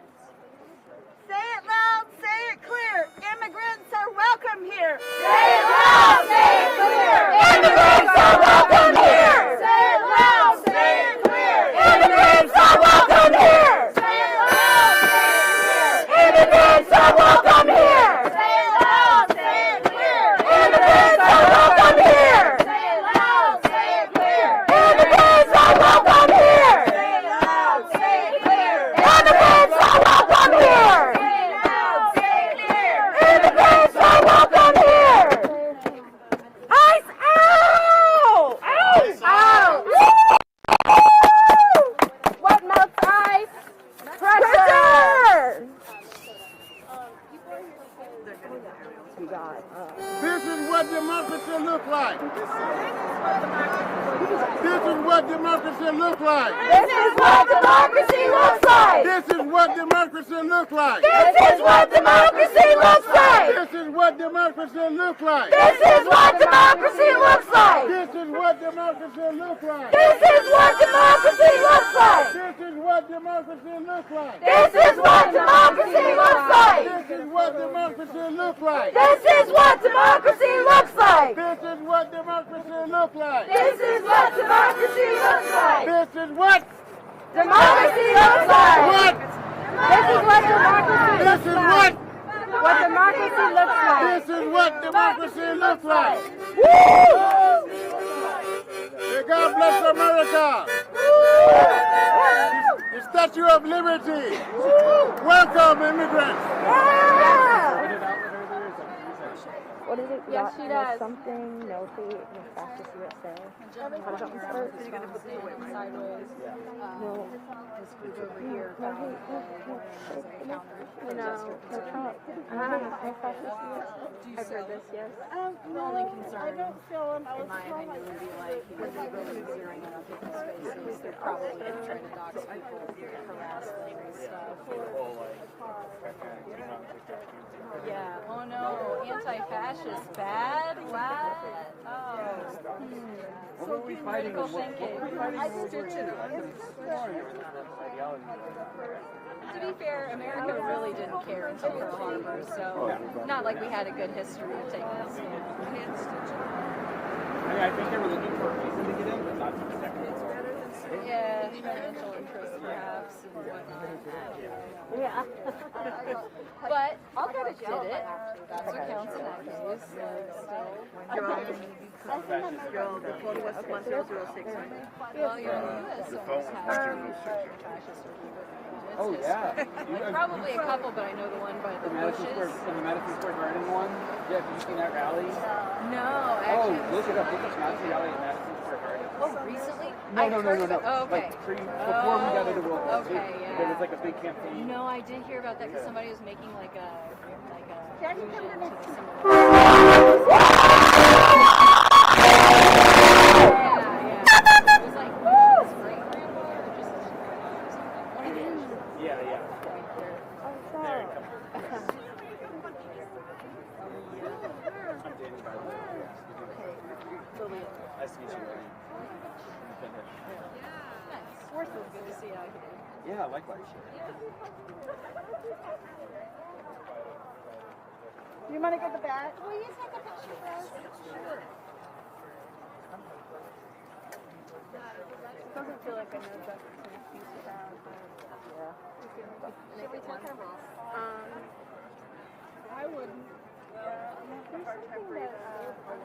You want to get the bat? Yeah. The other side?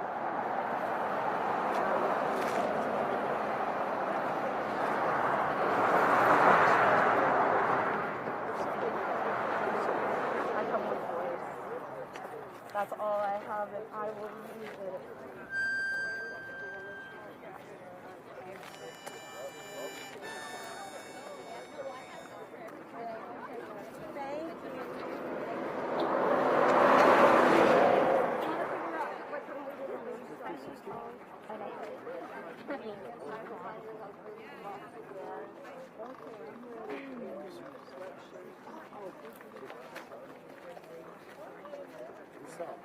Oh, she's walking with that dude. She's coming. Oh, this is so cute.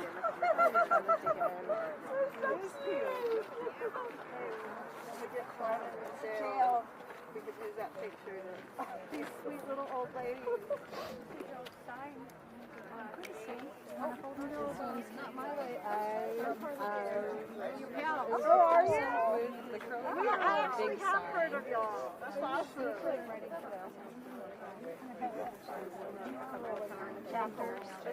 I'll go. I'm going to switch out battery. I'm not a grandma. I pulled a brown I live in New Braunfels. Very fair. If you do end up heading out, I can like try. I can take the sign and try to look for them. But I don't know where they ended up. We grew up in Austin. Yeah, we're original Austin. Yeah, we're weirdos. Y'all saw that sign here? I'm going to go get another battery.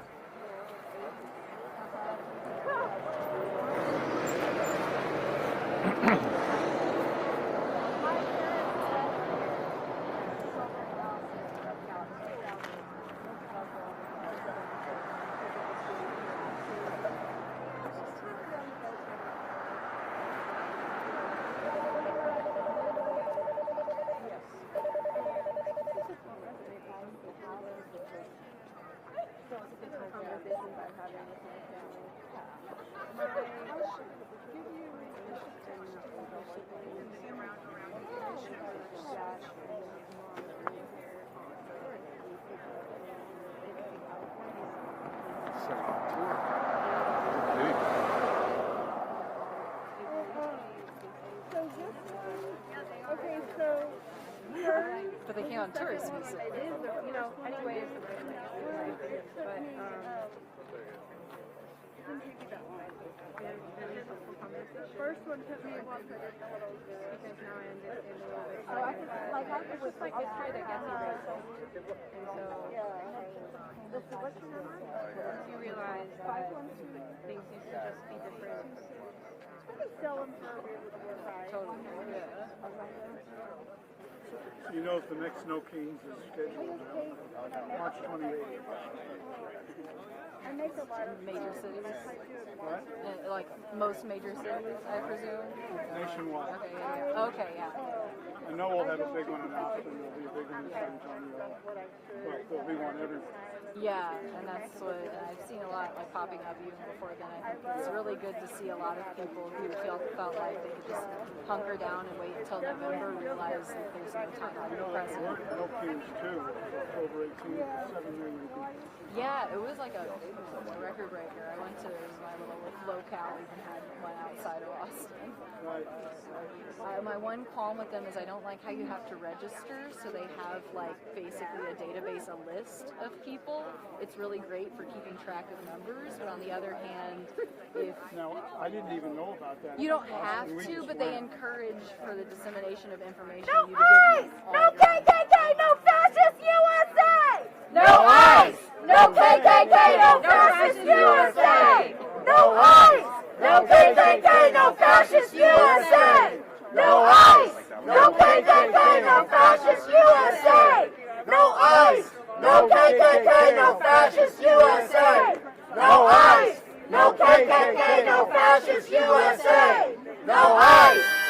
KKK, no fascist USA!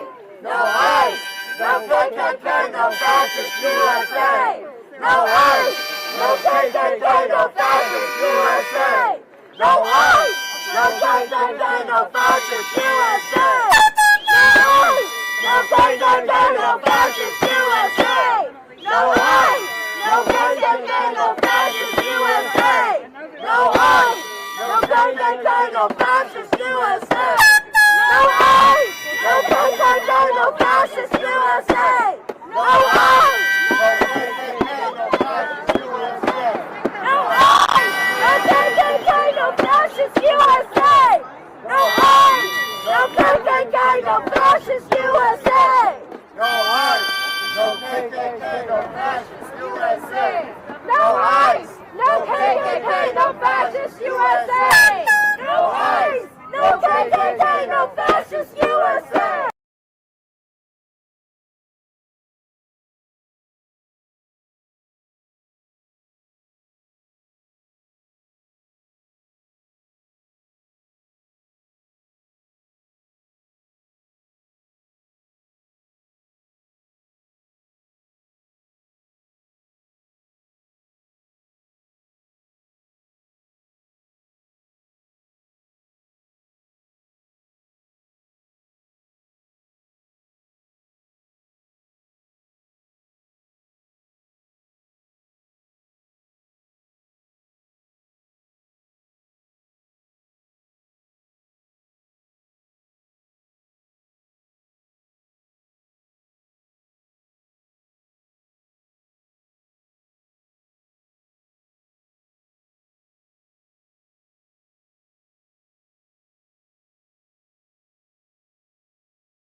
people. No ICE, no KKK, no fascist USA. No ICE, no KKK, no fascist USA. No ICE, no KKK, no fascist USA. No ICE, no KKK, no fascist USA. No ICE, no KKK, no fascist USA. No ICE, no KKK, no fascist USA. No ICE, no KKK, no fascist USA. No ICE, no KKK, no fascist USA. No ICE, no KKK, no fascist USA. No ICE, no KKK, no fascist USA. No ICE, no KKK, no fascist USA. No ICE, no KKK, no fascist USA. No ICE, no KKK, no fascist USA. No ICE, no KKK, no fascist USA. No ICE, no KKK, no fascist USA. No ICE, no KKK, no fascist USA. No ICE, no KKK, no fascist USA. No ICE, no KKK, no fascist USA. No ICE, no KKK, no fascist USA.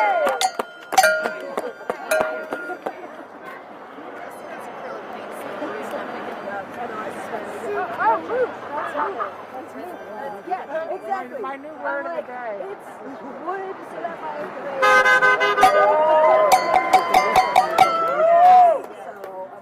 I know. It's one thing.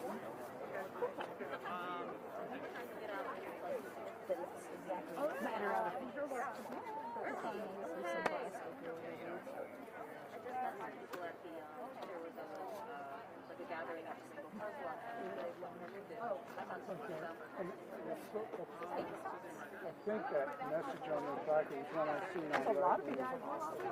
Yeah. In the government becomes a dictator, it becomes a duty to obey. Para encontrarlos. Pero con la Osmo, yo no veo la grande, aquí la dejo. I could go either way. Okay.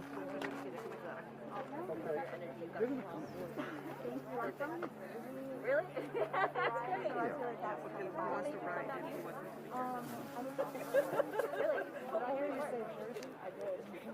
Wow, that's great. Look at that. We're in Jersey, North Jersey. North Jersey, Bergen County. Okay, very cool. Thank you. I will go.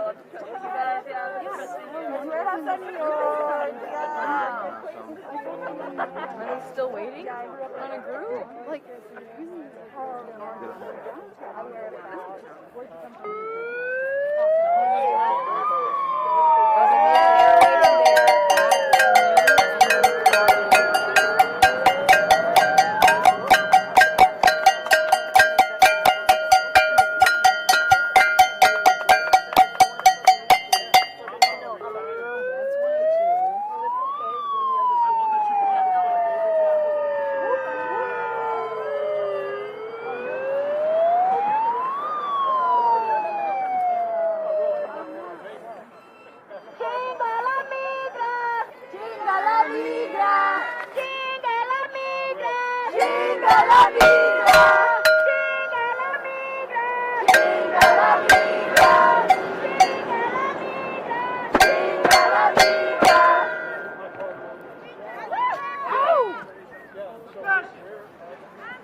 no fascist USA! No ICE! No KKK! No fascist USA! No ICE! No KKK! No fascist USA! No ICE! No KKK! No fascist USA! No ICE! No KKK! No fascist USA! No ICE! No KKK! No fascist USA! No ICE! No KKK! No fascist USA! No ICE! No KKK! No fascist USA! No ICE! No KKK! No fascist USA! No ICE! No KKK! No fascist USA! Some other sort of public figure, even like a local one. She's like congressional district, right? Free the children! Free the people! So they have a more local, maybe. Free our neighbors! Free them all!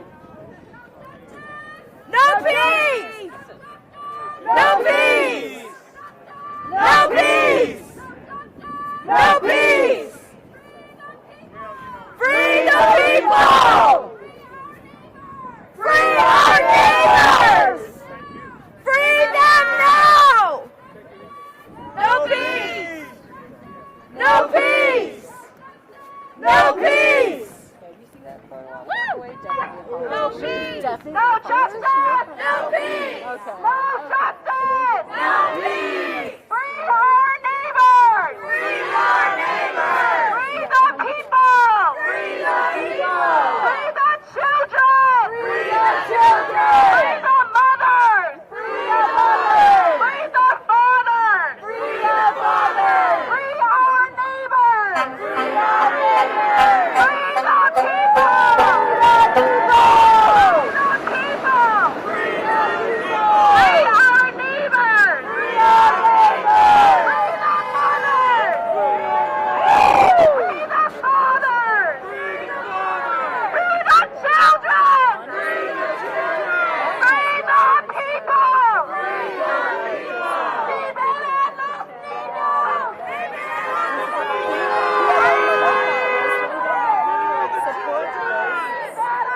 But also, sometimes the company Free the children! Free the mothers! Free the fathers! Free our neighbors! No justice! No justice! No justice!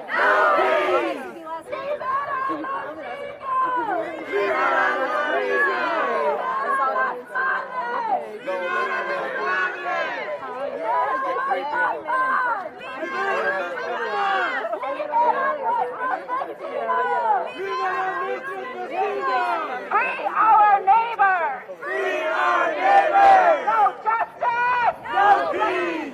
No justice! No peace! No justice! No peace! Go home, ICE!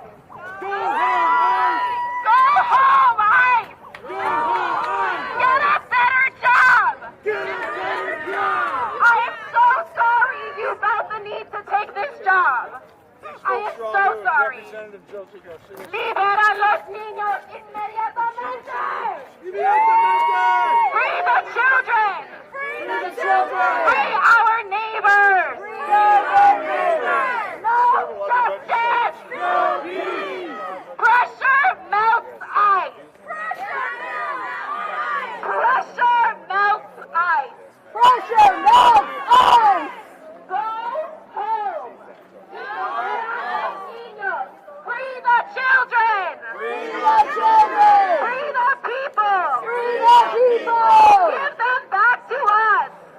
These are our neighbors! Free our neighbors! Free our neighbors! Free our neighbors! Free our neighbors! Free our neighbors! Free the mothers! Free the mothers! Free the fathers! Free the fathers! Free the children! Free the children! Free the people! Free the people! Free the people! Free the people! Liberar a todos! Free them all! Free them all! Here come the police. Oh, that was owns media. No justice! No peace! No justice! No peace! Free the children! Free the children! Free the people! Free the people! Free the people! Free the people! Free the people! Free the people! When do you want it? No! Free the people! Free the people! Free the people! Free the people! When do you want it? No! When do you want it? No! When do you want it? No! Say it again! No! Say it again! No! What do you want? Free the people! When do you want it? Now! What do you want? Free the people! When do you want it? Now! When do you want it? Free the people! When do you want it? Now! What do you want? Free the people! What do you want? Now!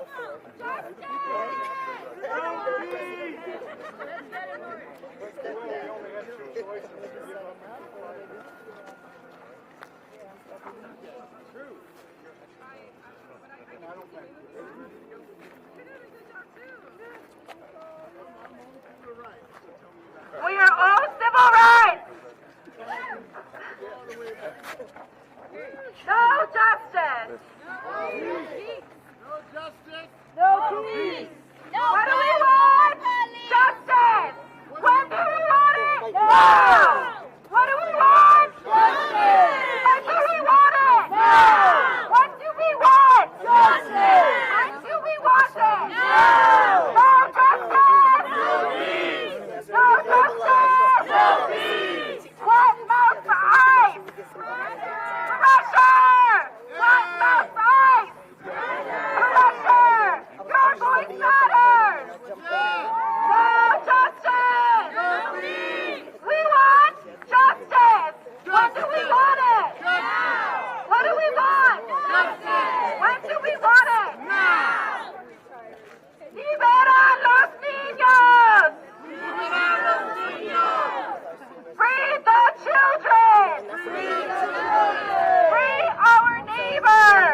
Oops, this is knotted. That's not good. What's going on around the Federal Reserve right now? I really want to get to Chairman Jerome Powell under criminal investigation by the Trump Department of Justice. Powell's assertion that the investigation amounts to bullying of the central bank and the president's impending decision on Powell's replacement. But the Fed today staying steady, at least when it comes to interest rates. Chairman Powell. Oh my goodness. Whoa. Okay, we're doing great in here. All right, let's see. There we go. Why is this?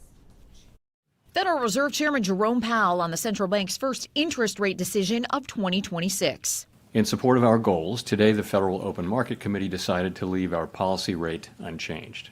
The Federal Reserve taking its time bringing interest rates down and seeing little urgency, with government data pointing to slower job growth but a relatively low unemployment rate and inflation ebbing, even as consumer sentiment numbers point to Americans being in a sour economic mood. Inflation data has been looking a little bit better and trending in the right direction. And then you have these consumer sentiment numbers really falling off a cliff, indicating that consumers are really worried about their jobs right now. President Donald Trump sharply critical of Powell, insisting lower interest rates would spur greater economic growth by encouraging consumers and businesses to borrow and buy, spend, and hire. I'd like to see interest rates go down. Everything else is going down. We have the energy and fuel going down. The central bank did cut rates 3 times last year as it monitored the economic effects of Trump's policies, especially his broad global tariff plan.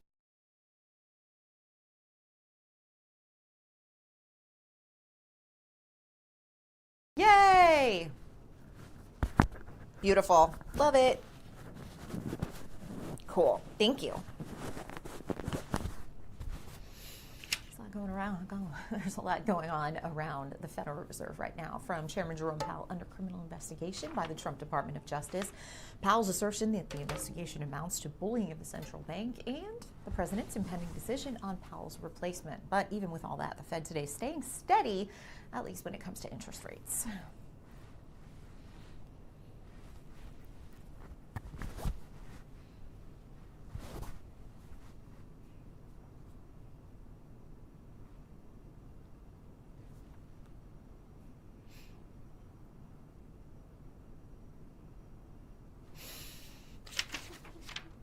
Chairman Powell, after the decision, talked about said that the economy on solid footing. Okay. 6, signs of stabilization when it comes to the unemployment rate. Inflation, still slightly elevated, but for all the talk about consumer sentiment. I sure can. Hi.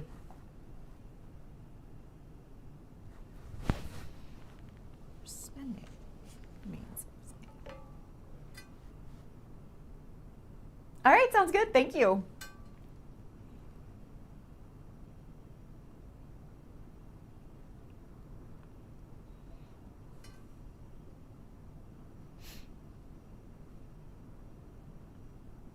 Okay.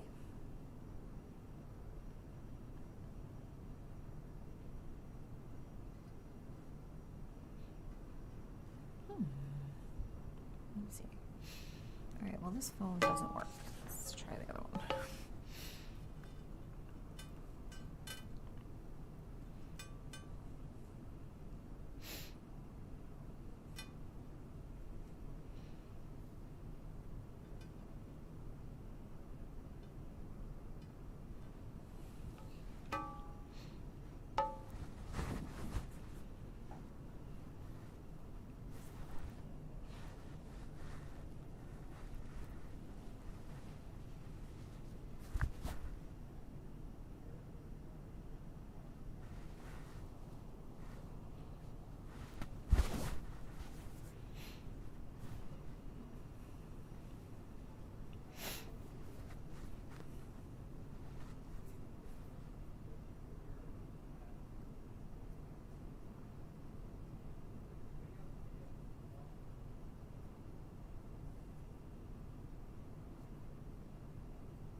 Hi there, Rachel. Well, one big reason the Federal Reserve opted to stay where they are on those interest rates is because they made 3 rate cuts last year, and they're still taking some time to see how those rate cuts work through the economic system. But another big reason Chairman Powell said is because he's seen some stabilization in the unemployment rate. Federal Reserve Chairman Jerome Powell on the central bank's first interest rate decision of 2026. In support of our goals, today the Federal Open Market Committee decided to leave our policy rate unchanged. The Federal Reserve taking its time bringing interest rates down and seeing little urgency, with government data pointing to slower job growth but a relatively low unemployment rate and inflation ebbing, even as consumer sentiment numbers point to Americans being in a sour economic mood. Inflation data has been looking a little bit better and trending in the right direction. And then you have these consumer sentiment numbers really falling off a cliff, indicating that consumers are really worried about their jobs right now. President Donald Trump sharply critical of Powell, insisting lower interest rates would spur greater economic growth by encouraging consumers and businesses to borrow and buy, spend, and hire. I'd like to see interest rates go down. Everything else is going down. We have the energy and fuel going down. The central bank did cut rates 3 times last year as it monitored the economic effects of Trump's policies, especially his broad global tariff plan. And in addition to peeling back some of their concerns about the labor market, the Federal Reserve also highlighting inflation remaining slightly elevated but not going up too high. And for all of the talk about consumer sentiment slipping, Powell said that consumer spending still remains resilient. Live in Washington, Karen Kafa, 12 on your side.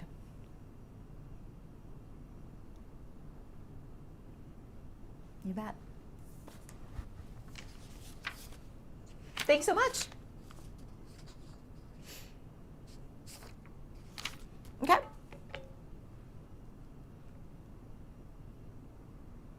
Hi, hon. How are ya?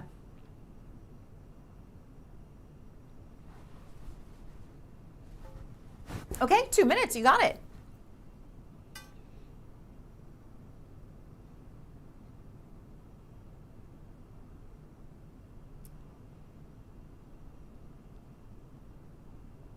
Okay, perfect. Thank you.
Hi there, Leah. And that Dow is going to continue to fluctuate as Federal Reserve Chairman Jerome Powell continues to speak with reporters about today's decision. The Fed striking a more upbeat tone when it comes to the labor market than they have in the last few months, but today opting to keep interest rates steady so they can see how previous cuts sort out.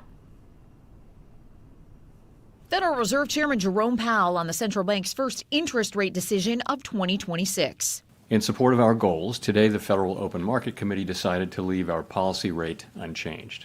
The Federal Reserve taking its time bringing interest rates down and seeing little urgency, with government data pointing to slower job growth but a relatively low unemployment rate and inflation ebbing, even as consumer sentiment numbers point to Americans being in a sour economic mood. Inflation data has been looking a little bit better and trending in the right direction. And then you have these consumer sentiment numbers really falling off a cliff, indicating that consumers are really worried about their jobs right now. President Donald Trump sharply critical of Powell, insisting lower interest rates would spur greater economic growth by encouraging consumers and businesses to borrow and buy, spend, and hire. I'd like to see interest rates go down.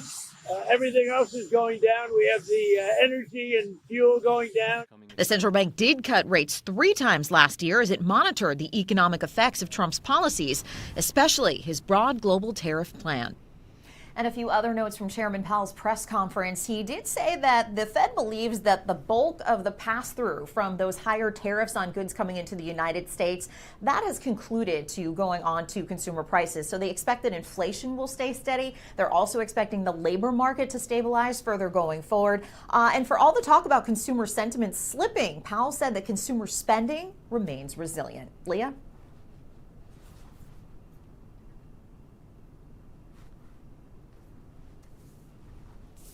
Thanks, Han. See you next time. You too. Woo! Okay. All right. Okay. I'm just going to do the intro and tag I wrote since it has to be stable. All right, here we go. 3, 2, 1. There's been a lot going on around the Federal Reserve, from Chairman Jerome Powell under criminal investigation by the Trump Department of Justice to Powell's assertion that the investigation amounts to bullying of the central bank and the president's impending decision on Powell's replacement any day now. But through all of that, the Fed today staying steady when it comes to interest rates. I said today, didn't I? I shouldn't say today. It could air tomorrow. One more time. All right, 3, 2, 1. There's a lot going on around the Federal Reserve right now, from Chairman Jerome Powell under criminal investigation by the Trump Department of Justice to Powell's assertion that that investigation amounts to bullying of the central bank and the president's impending decision on Powell's replacement. But the Fed staying steady, at least when it comes to interest rates. And then the tag. Let me stick with the tag that I had.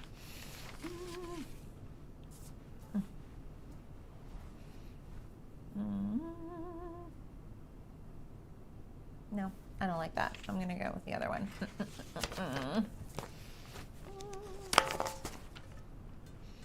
And give something that's a little more. Hold on.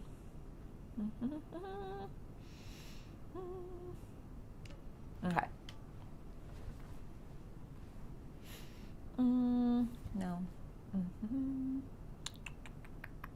What else do we have here?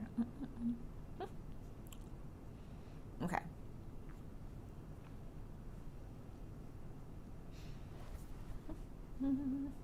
Okay. 3, 2, 1.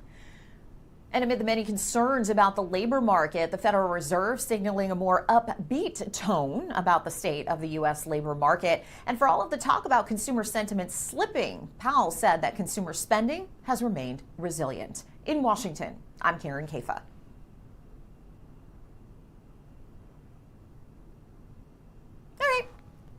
All right, cool. Thank you.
Devin. Okay, cool.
I sure can. Hi.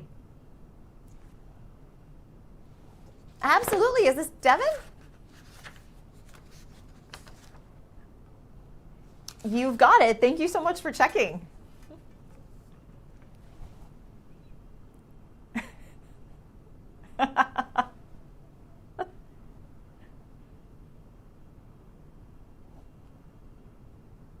Okay.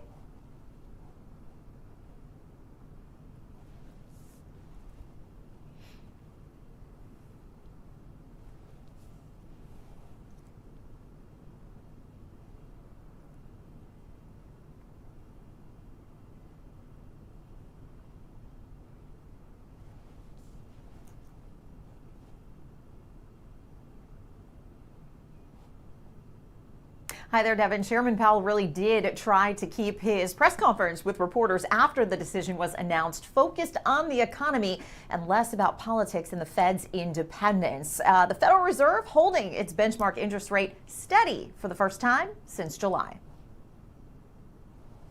Federal Reserve Chairman Jerome Powell on the central bank's first interest rate decision of 2026. In support of our goals, today the Federal Open Market Committee decided to leave our policy rate unchanged. The Federal Reserve taking its time bringing interest rates down and seeing little urgency, with government data pointing to slower job growth but a relatively low unemployment rate and inflation ebbing, even as consumer sentiment numbers point to Americans being in a sour economic mood. Inflation data has been looking a little bit better and trending in the right direction. And then you have these consumer sentiment numbers really falling off a cliff, indicating that consumers are really worried about their jobs right now. President Donald Trump sharply critical of Powell, insisting lower interest rates would spur greater economic growth by encouraging consumers and businesses to borrow and buy, spend, and hire. I'd like to see interest rates go down. Everything else is going down. We have the energy and fuel going down. The central bank did cut rates 3 times last year as it monitored the economic effects of Trump's policies, especially his broad global tariff plan. And again, Powell really did want to keep his focus on the economy, but he did respond to a question about criticism by Treasury Secretary Scott Bessent over his attendance at the Supreme Court last week and the arguments in the case around fired Federal Reserve Board Governor Lisa Cook by President Trump. Powell said he attended because it was, quote, perhaps the most important legal case in the Fed's 113-year history. Devin?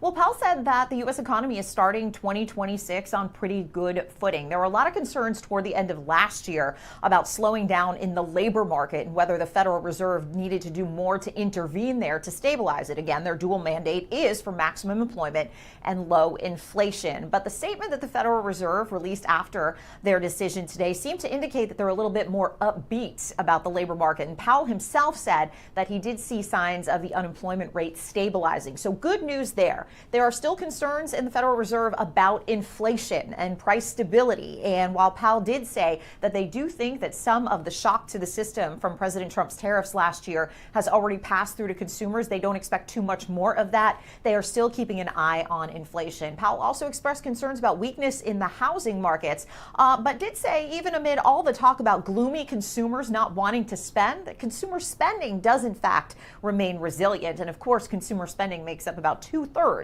of overall U.S. economy. Devin.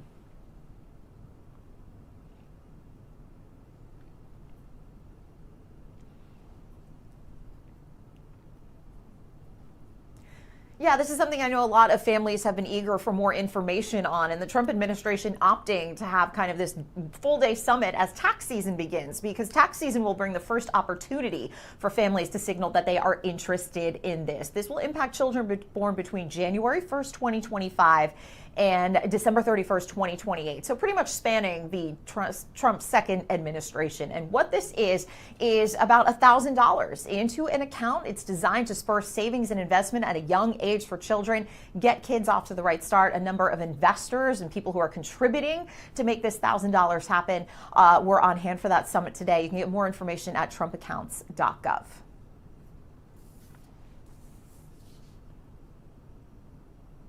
You bet.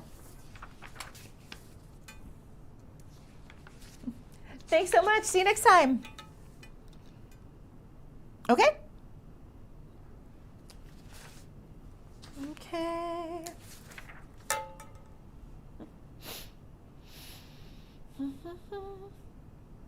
Hello, hello. Yeah, I've got you. Hi.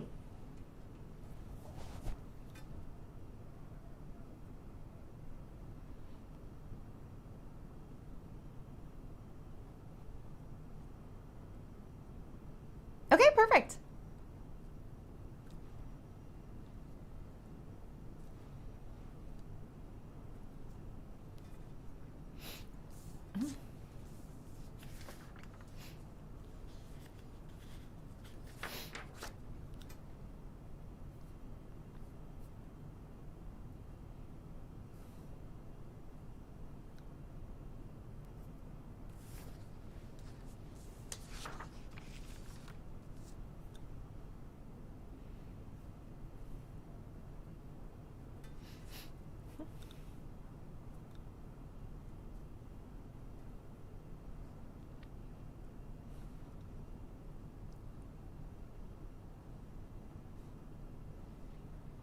Why is this not working? What just happened? Okay.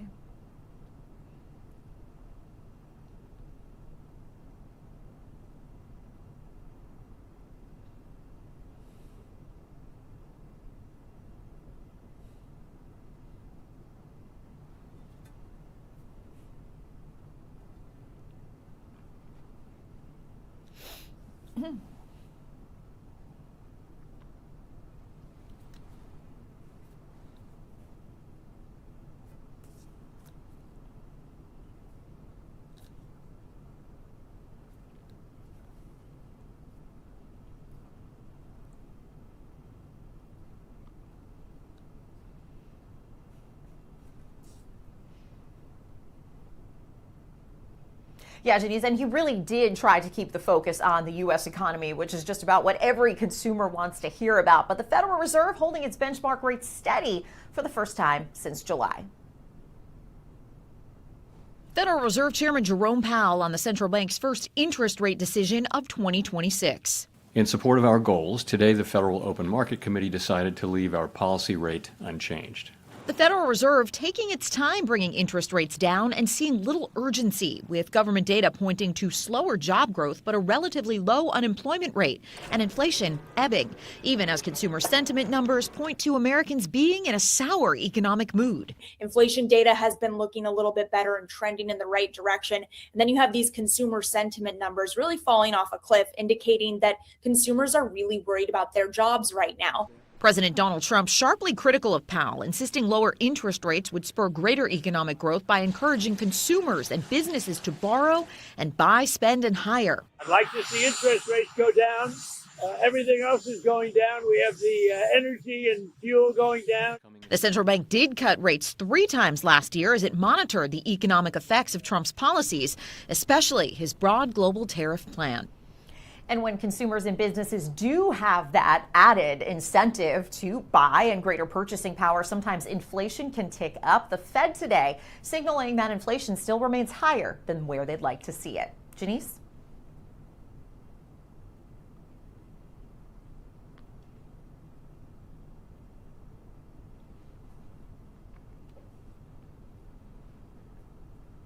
Well, as we closed out last year, Janice, remember we were talking about the labor market, right? And the Federal Reserve, in some of its statements in the fall of 2025, were really concerned about that slowdown there. Today, they signaled a more upbeat tone on where the labor market is, right? The data we've gotten from the federal government indicates that the economy continues to grow jobs, maybe not as robustly as it did in the years that immediately followed the pandemic, but the economy is still putting out jobs. And also, Powell seemed to indicate that the unemployment rate was stabilizing. It's still pretty relatively low, coming in around 4.4, 4.5%.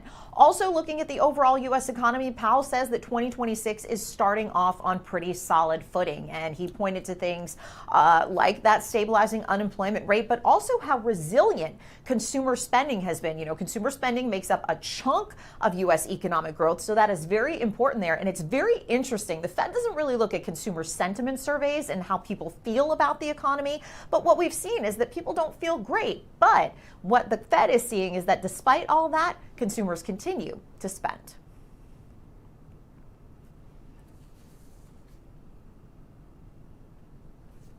You bet.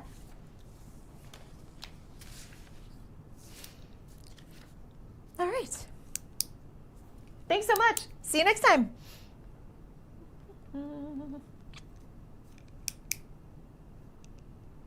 Okay, perfect. 4:06.